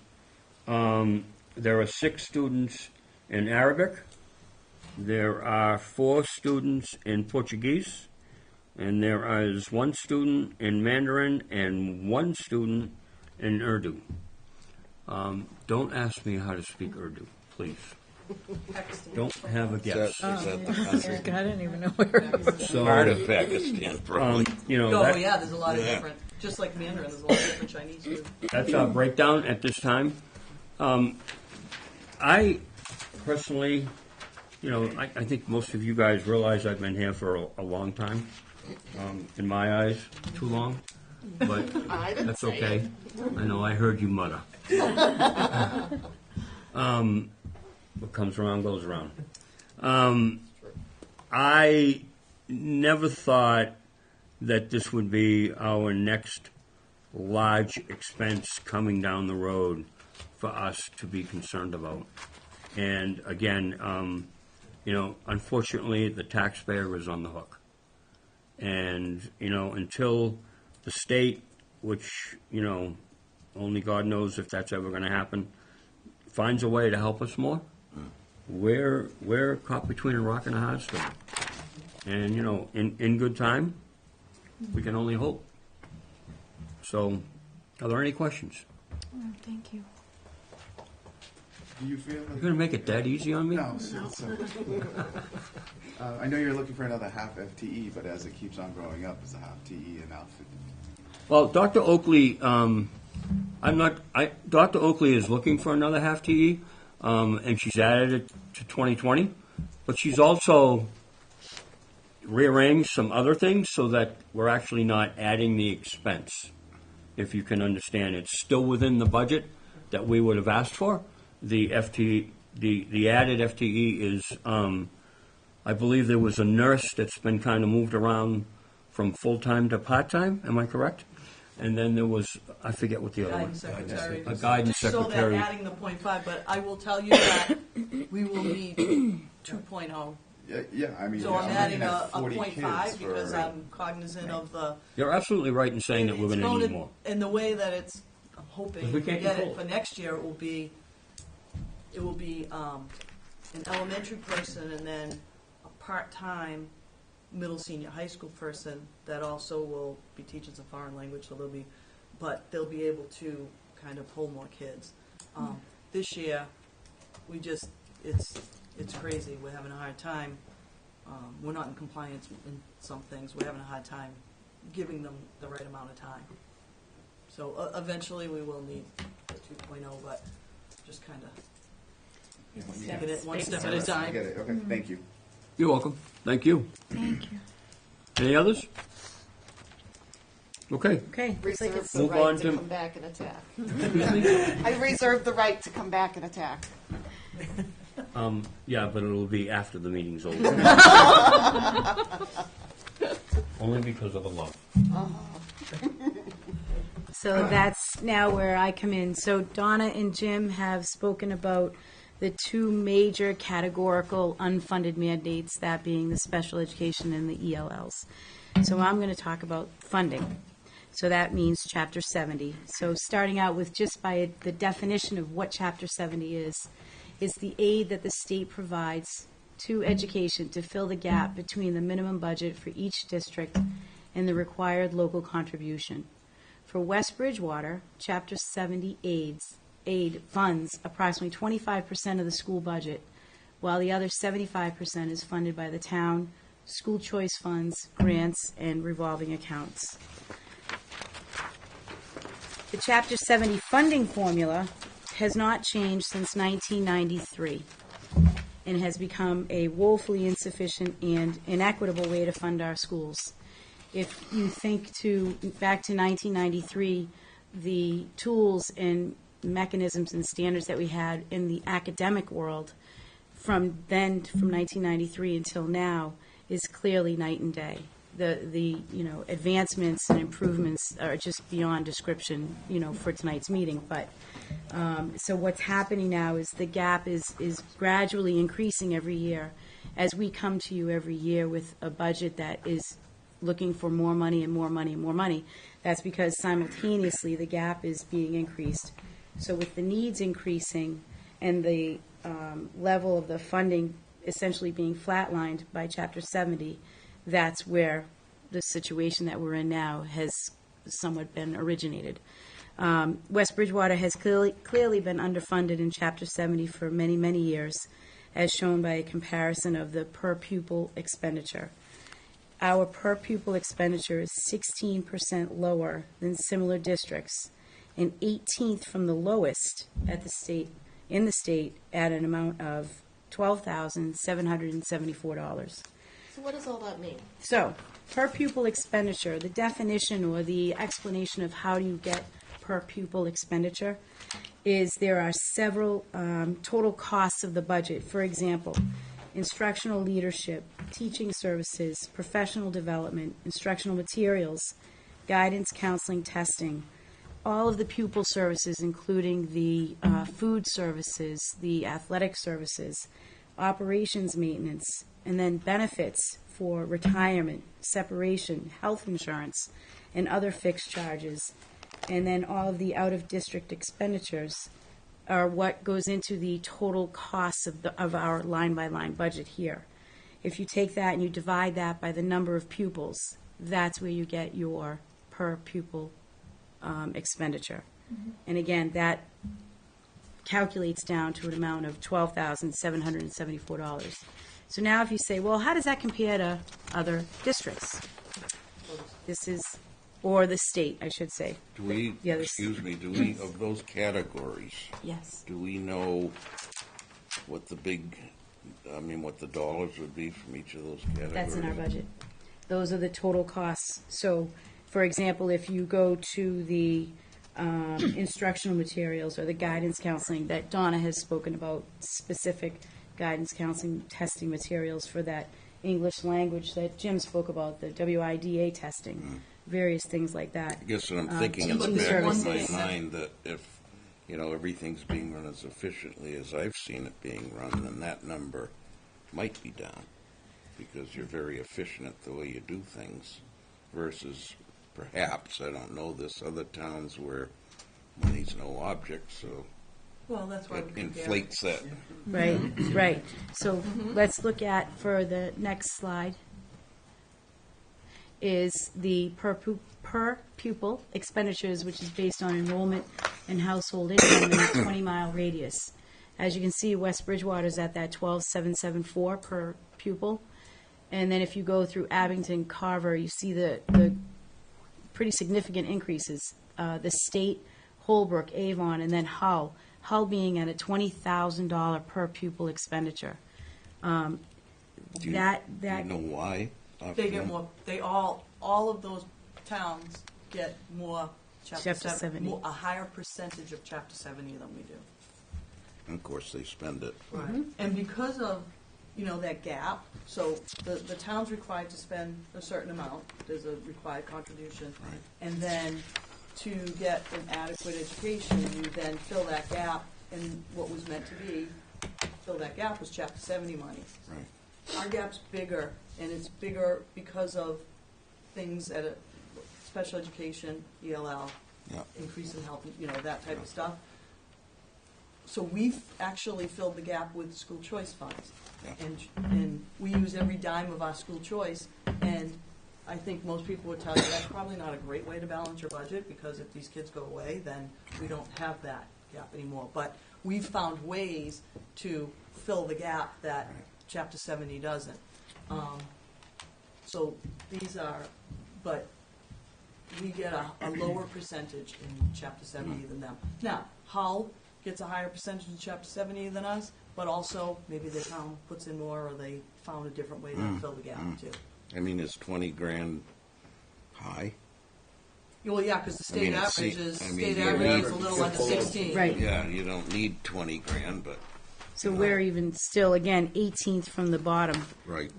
for the state comparison. Yep. That's referred to as net school spending. I'm looking on my phone at the report I got from Southeastern today. They emailed out their similar report. So I'm looking at a page on it that talks about the net school spending per pupil. If I'm just comparing the numbers, they're saying West Bridgewater pays $11,294 per student. I don't know, that's pretty similar, right? That go to Southeast Regional?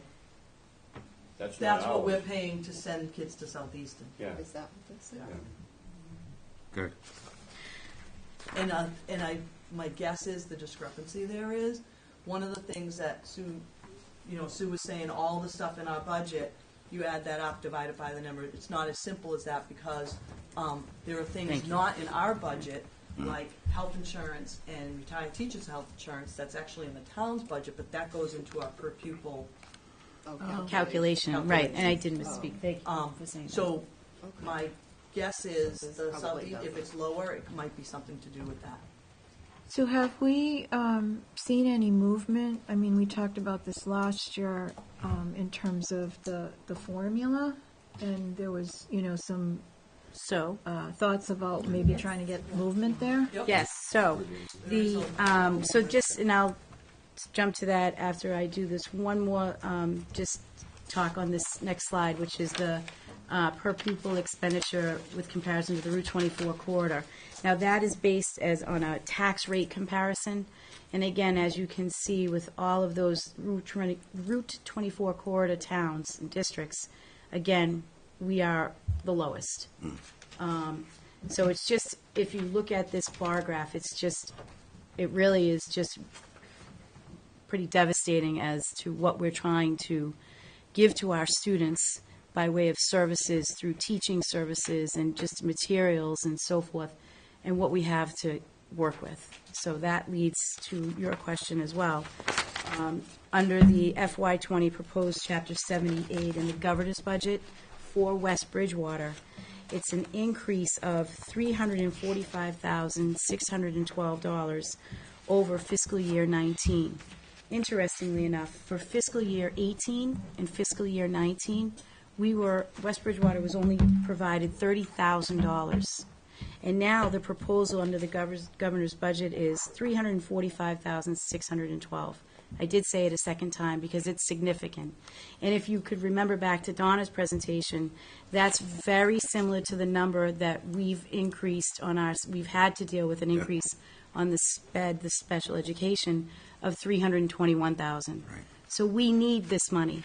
So last night when we presented to the Board of Selectmen and Selectwomen, I had asked them to entertain possibly writing a letter to the governor to support the governor's proposal for this budget increase for West Bridgewater. And I would ask you, not only as West Bridgewater residents, but also as the Finance Committee, that this is a combined effort. It's no longer, all on the school and it's no one else's problem. It's all of our issue in order for us to educate and support our kids the way they need to be. We would just ask for that support, too, from obviously the Finance Committee. So where is this number coming from, though? Is this a change in the formula? Is this just a random, he's trying to be nice to us for a year? There's a couple, so right now, there's some momentum going with a couple different formula changes that are out there from different groups of people. One is the governor, and it's called the Promise Act, and that's what his change, and his people changed the formula, and it helps us a lot. So he's proposed that, and that's how it helps West Bridgewater in the first year. There's another proposal which is similar, a few different changes, but it's from the Foundation Budget Review Commission, and there's 4 different models of that, and Model 4 would be about similar to that. So there's a lot of people pushing that also. And then there are other things, not just Chapter 70, but there are some people out there saying, we need to increase how much we give. Right now, every school district gets $25 per pupil extra. They want to put that up to $100.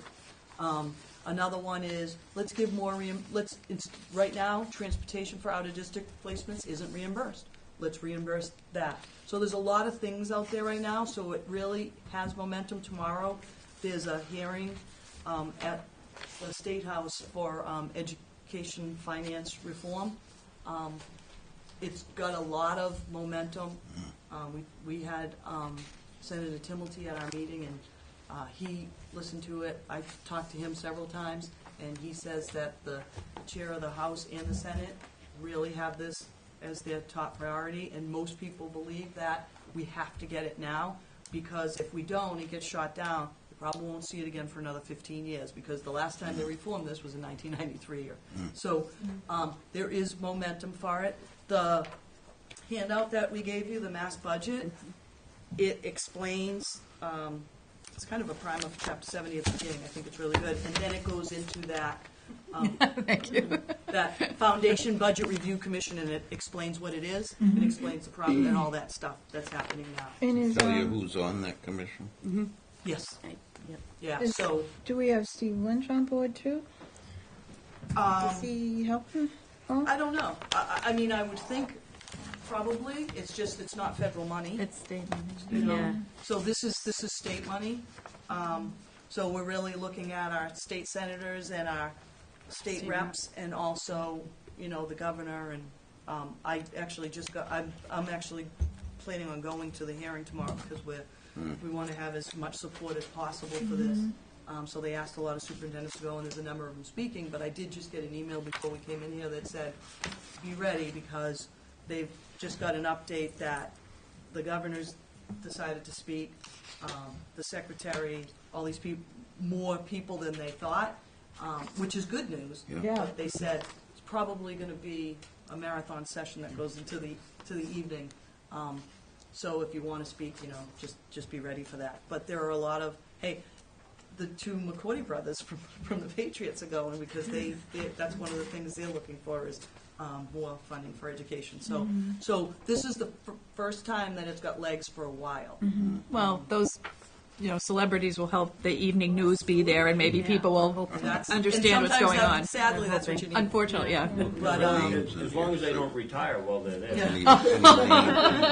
But, And then it'll be a great downfall. That would be Representative Dupont. so yeah, so that was a and long Senator answer to your Timothy. question. Yeah. Is this happening? This is the most These would momentum be we've the had. But we people really that need, are our voice. we really need Yes, townspeople, yes. we need the selectmen, we need, something from the Finance Committee of West Bridgewater to Senator Timilty and to Rep. Dubois saying, we support the governor's bill, we want the Foundation Budget Review Commission.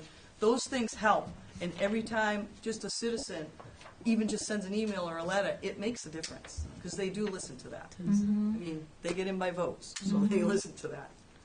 And again, just so when Senator Timilty had sat in on our meeting when we were talking about the Chapter 70, and Dr. Oakley was doing her presentation to help educate the board with respect to our own budget, she did forward her presentation to Senator Timilty to help educate him, because it was done in such a fashion that everything that we're presenting to you tonight is more on a state level, that to show our need and Right. everything. So like So this one. the communication is there.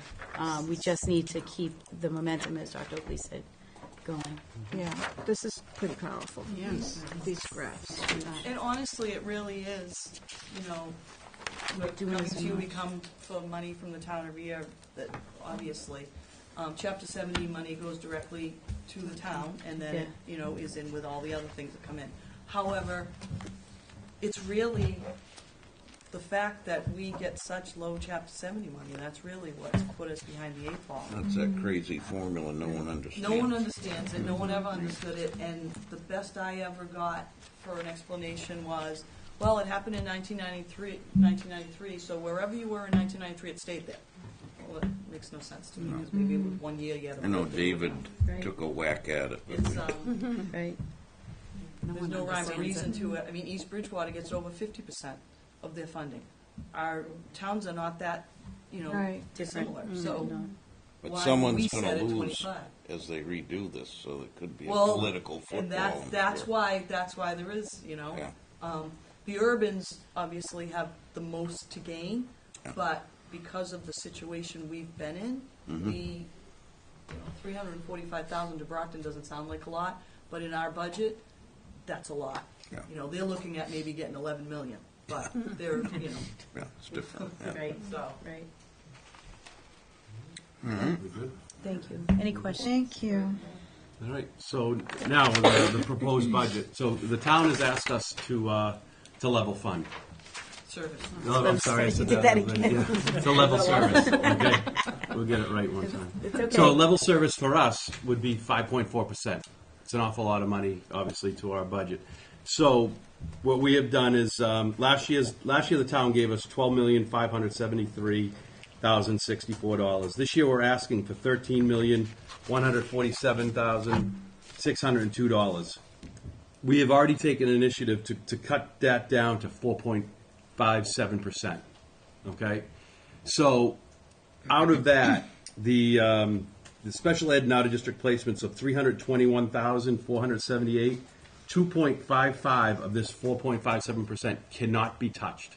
That money has to stay because of we're obligated to take care of that for the kids for special ed.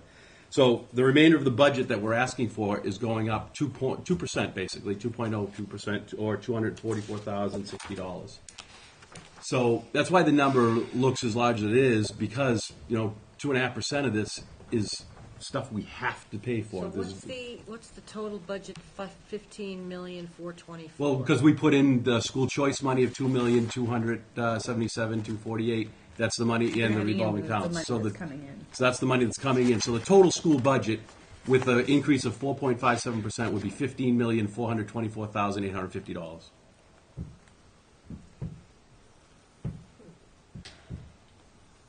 But we're asking the We're town for we're asking the town for 13 million, correct? Because we're putting in the 277 ourselves. What changed since our presentation you did a few weeks ago? I cut a She little cut it over down. $100,000. I got a phone call from the selectmen, and they said, they saw it and I explained to them, I said, but I wouldn't be doing my job if I didn't at least show the school committee what level service was, but. That's the question, right? So So what was the we- $100,000? It's a maintenance issues, utilities. We did a 6-year study, and so we did some utilities, and there was some small teaching services that we've cut back on, and we're increasing athletic fees.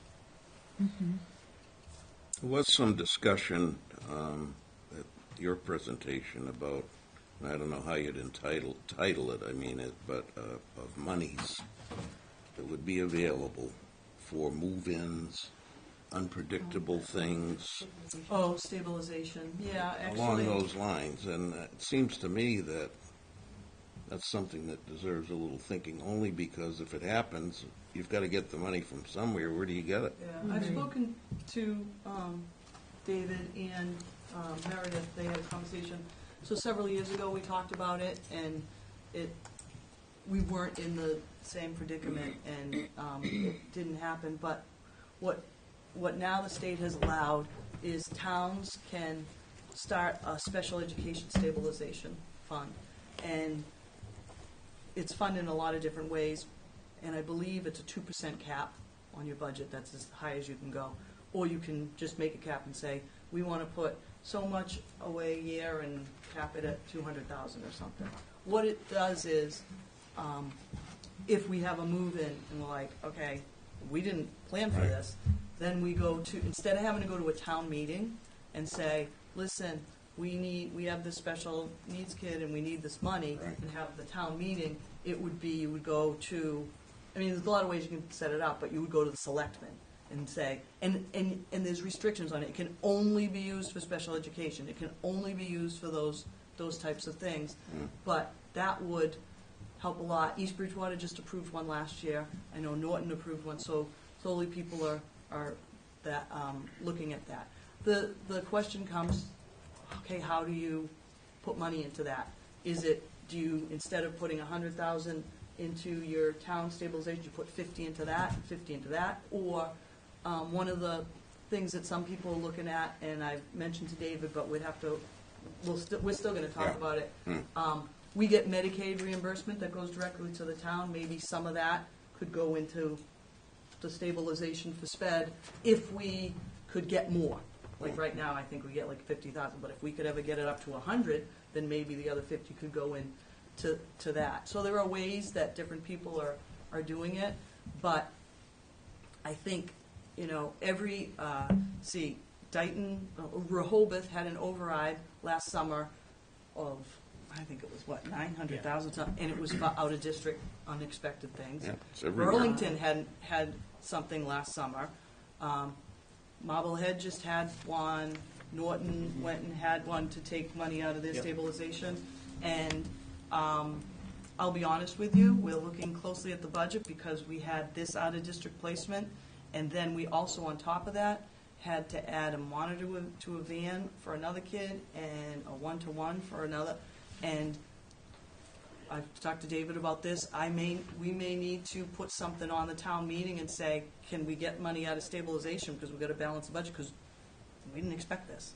So to have it already set for special education over the years. But I do think that's something that I know Meredith and David talked about. Realistic. I think we need to I talk have a about. question. Do we keep the kids in town until they're 23? Is that the age that they? 22. 22, okay. So they actually have an extended period of time.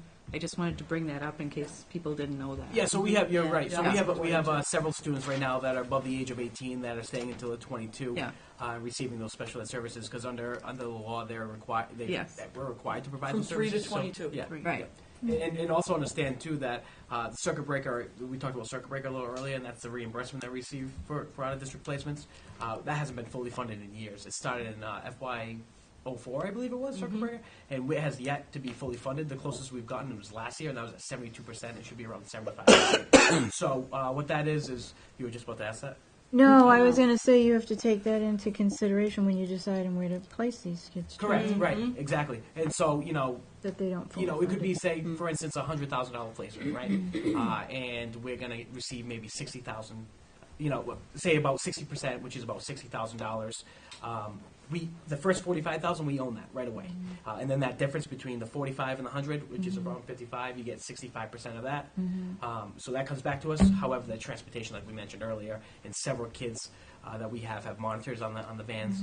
One of them moved in, one of them, self-injurious type of stuff, and we're required to provide those services, safety precautions, and all of that, and it adds up. That's one of the things they're trying to, I know at tomorrow's presentation, one of the people are presenting on allowing transportation to be part of that 45,000. So say you had a $35,000 placement, then a $45,000. If you put that in, you get above that 45 to get more reimbursement. So that's one of the things that we're kind of pushing. And as a town, we're trying to, how do we reduce transportation costs and maybe bringing transportation in-house? It's something David's been fully supportive of showing North River Collaborative, different sites that they could have our satellite campus here, and that's something that we're continuing to work on. But right now, we go out to find transportation, and if another kid's not going to the same program, we're owning that entire transportation run, and that could range from $150 to $250 to $300 per day. And some kids are in 210, 216, 222 day programs. So, 222 times the 250, that's why you have transportation that's 0% reimbursed. Right, and that's a small percentage of your population, as we know our town's growing. Exactly. Right, and so We'll not even have more, talking about special education, do we start taking an influx of just your average child that's going to start growing annually as well. Absolutely. Yep. So this slide here with the anticipated out-of-district placement and the annual tuition per pupil, where is that on page 1? So you have this. Page 1 of the budget. Yeah. Oh. The detail, Yeah. Whoa, what line does that those expenses Is show that up in? one line or That what two? you gave us? No, it's our budget. It's our So it's the actual- first page of our budget, and it is, All the speds. you have 331 for transportation. I'm and sorry, what was that? 3? 4 from the bottom. 331 is would be 331 is transportation. Yeah, I could see that one, yeah. And it's 3910. Out of district. Out of district tuition. Oh, okay. So that says 860,000. That's how much we're requesting from the town, but the total cost is actually 1.5. Okay. 5, but also, and then you have the transportation. We gave you the total Okay, cost. okay. So the 15 million. What's the difference between out-of-district tuition and sped teaching services? So we also, keep in mind too, is that we also have, in the district, we have about 140 students in special education. So we talk about the small percentage out of district, but in District 2, we have about 140. So those are students that we have in-house teaching services, special ed teachers, liaisons. There's also service providers in here as well. School psychologists, which is occupational increasing. therapists. There's a number of service providers. Okay. You planning on presenting this to the town, like this slides? Slideshow? Any chance? Need the town meeting. If need be. Can, but Wouldn't hurt. I don't know. wouldn't be a bad idea. I'll talk to David about it. Not at all. Yeah, I don't think Quick probably the snapshot. other person has any You're right. idea Right. whatsoever. And so when they come to me and they're complaining about their taxes, I can say, And me. Say we this haven't is what the raised- situation. This is a good presentation. Yeah. Yeah, and why, the school budget, 5%, 5%, I mean, But the bottom line Really is. is 2% though. You're looking for. yeah, Yeah. right, Right. but I don't think people, Get that, they don't get that, I know. And why would they? Because they're not in that space, right? Unless they Unless make the an summary effort page. to get Spend on educated. sped go into the That's per what we're pupil trying. expenditure? Yes. All the money the town spends on sped goes into the per pupil Yes, expenditure? in district and out of district, yes. So if you took that out, our spending is much, Less. quite a bit lower, right? Even below. But everyone has to put it in, Right. so. Right, Yeah, right, all right. towns. Right. Those categories that Sue gave you, that's the formula for every town Every across town. the state. Yeah, I would imagine they would have So some towns have more, some towns have less in the sped space, but it's all the same formula. All the same formula. Yeah. And, it's hard because these kids need and deserve these services. So it's very hard to stand up and say, this is draining of it, but it's needed. Yeah. You know, we're not saying they shouldn't have it, but Right. it's hard to do that. Yeah, but it just explains where some of the money goes, I think, you know. There ever been any The cash studies flow. done over the years as to how successful these programs have been? So actually, Thomas Ayer out of Harvard did a Mhm. really good report Yeah. on out of district, on special education, on restrictive settings, and what it shows is that students are more successful in district and inclusion settings, and they are. However, right now what we're seeing is kids that move in with a range of disabilities, from significant mental health to significant autism and cognitive disabilities. It's such a wide range. So you're teaching basic skills more than intellectual skills, Right, per yeah, se. exactly. So when we get Well, for some of those residential kids, that are, 24/7, 365, we're teaching those skills. And, part of the reason is because the medical profession has done wonderful things, that more babies, more kids are living longer That's right. ages, but we have to educate them, and they may have more severe disabilities, and that's really why we're seeing the increase, and it's happening everywhere, and it's just going to continue to happen. Yeah, I think special ed within the school, not outsourced, but within the schools, probably shown a growth in terms of success rates. Yes. Yeah. And we still do a great job in district. We really, we there's a lot of kids that we keep in district that can potentially go out. Sure. So the money stays in house, right? Because that's what we're doing. And I know we're talking a lot about the special education, but there's a lot of students in this school who thrive, that do well. The graduation rate's at 98.9%. Kids going off to fantastic colleges, all the way around. This budget isn't just about the special ed and everything. It's about the other Right. services the school offers to these kids who really excel. I mean, they're getting into top colleges. They're coming back and helping out in the town. So it's, I don't want you to take anything away, but I also don't want to lose those other kids in the process here. They're just as, their needs are just as much needed as the special ed kids are. But the problem being that that over time, the money for the regular education is getting Shrinking. shrinking, So staying in the gap. and if we have to cut it from there.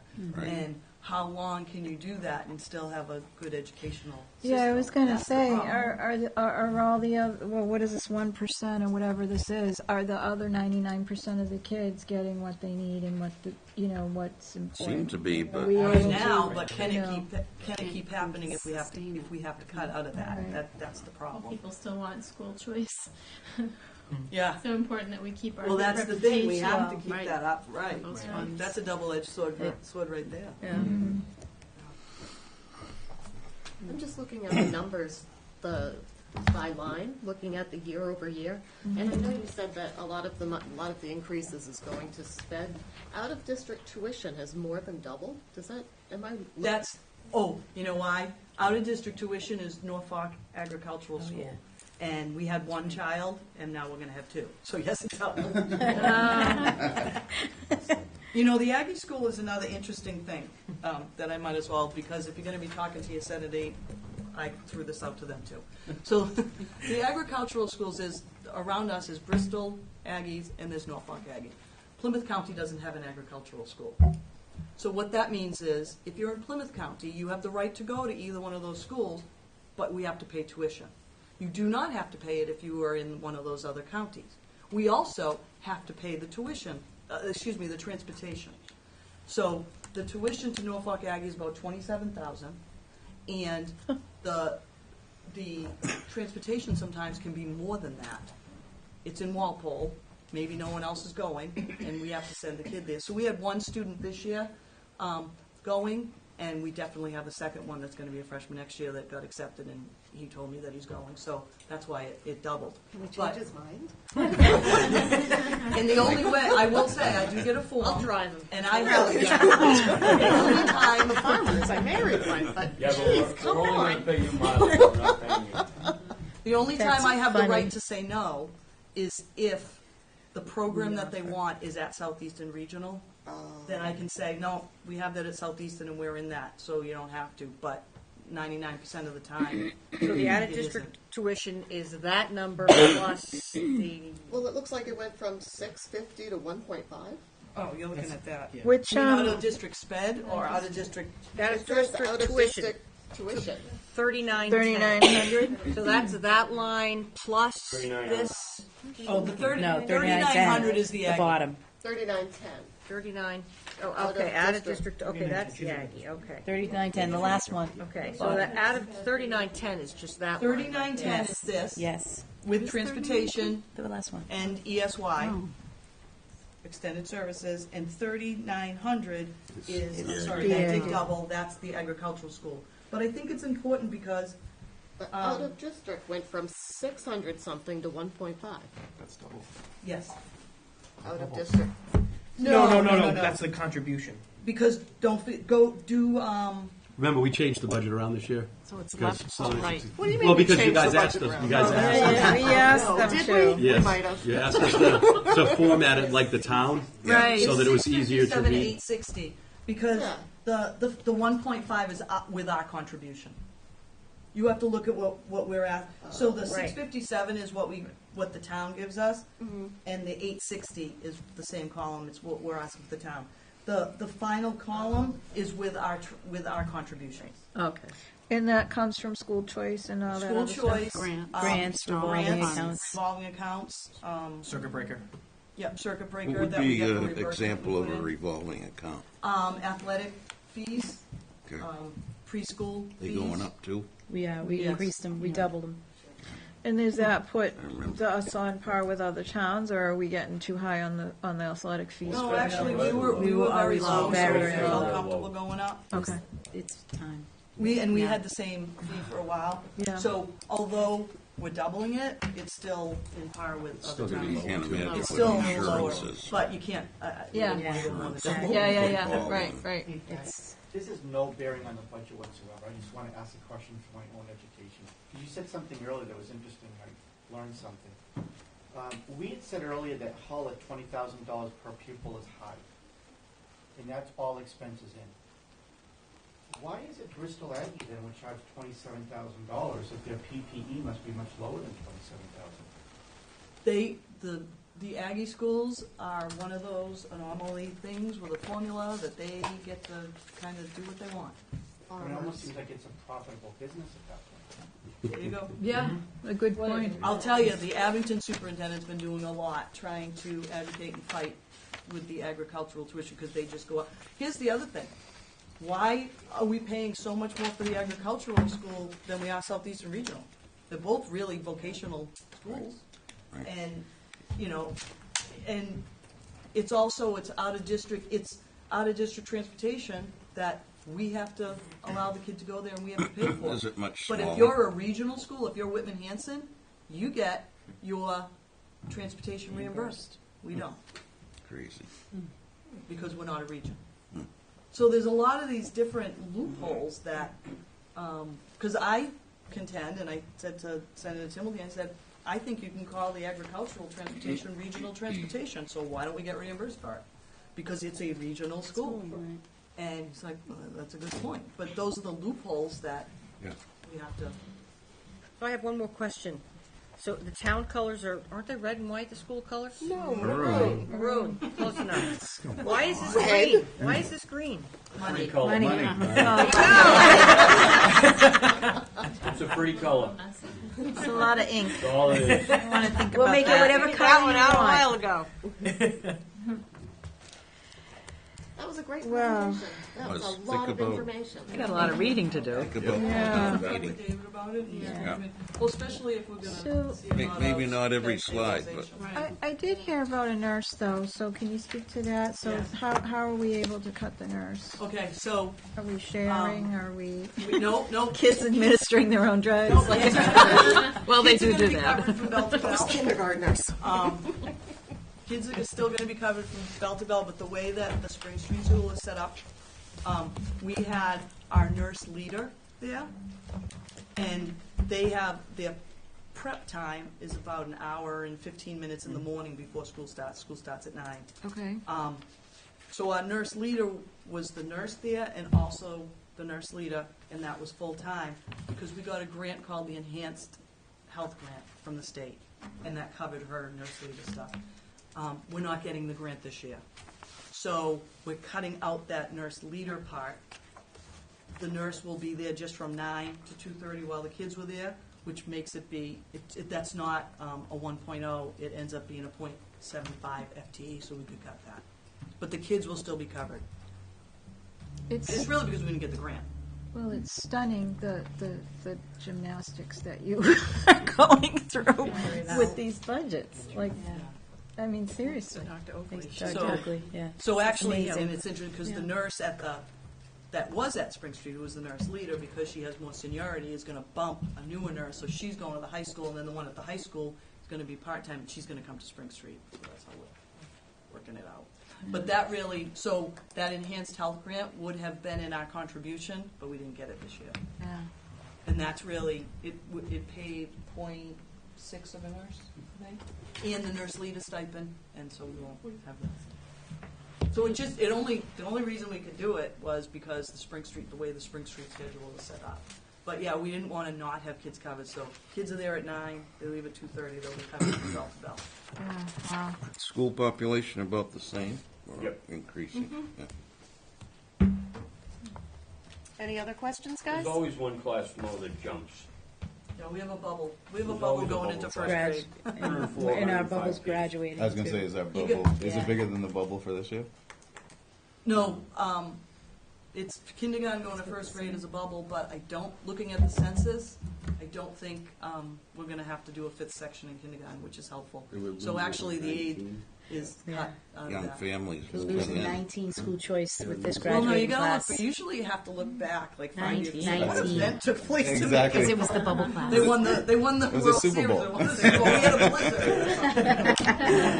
blizzard. Usually you can figure it out. Snowstorms. Yeah. Funny. So you just move teachers around, you know? Yeah, so the fifth teacher that's in the kindergarten, I don't believe will need a fifth section based on what we got for the census information from Annie. So you have to bump them to first So grade. she'll actually move up into first grade and then second, then hopefully over the years, someone will retire and she can go into a permanent position. Oh, great job. So you must be great at chess.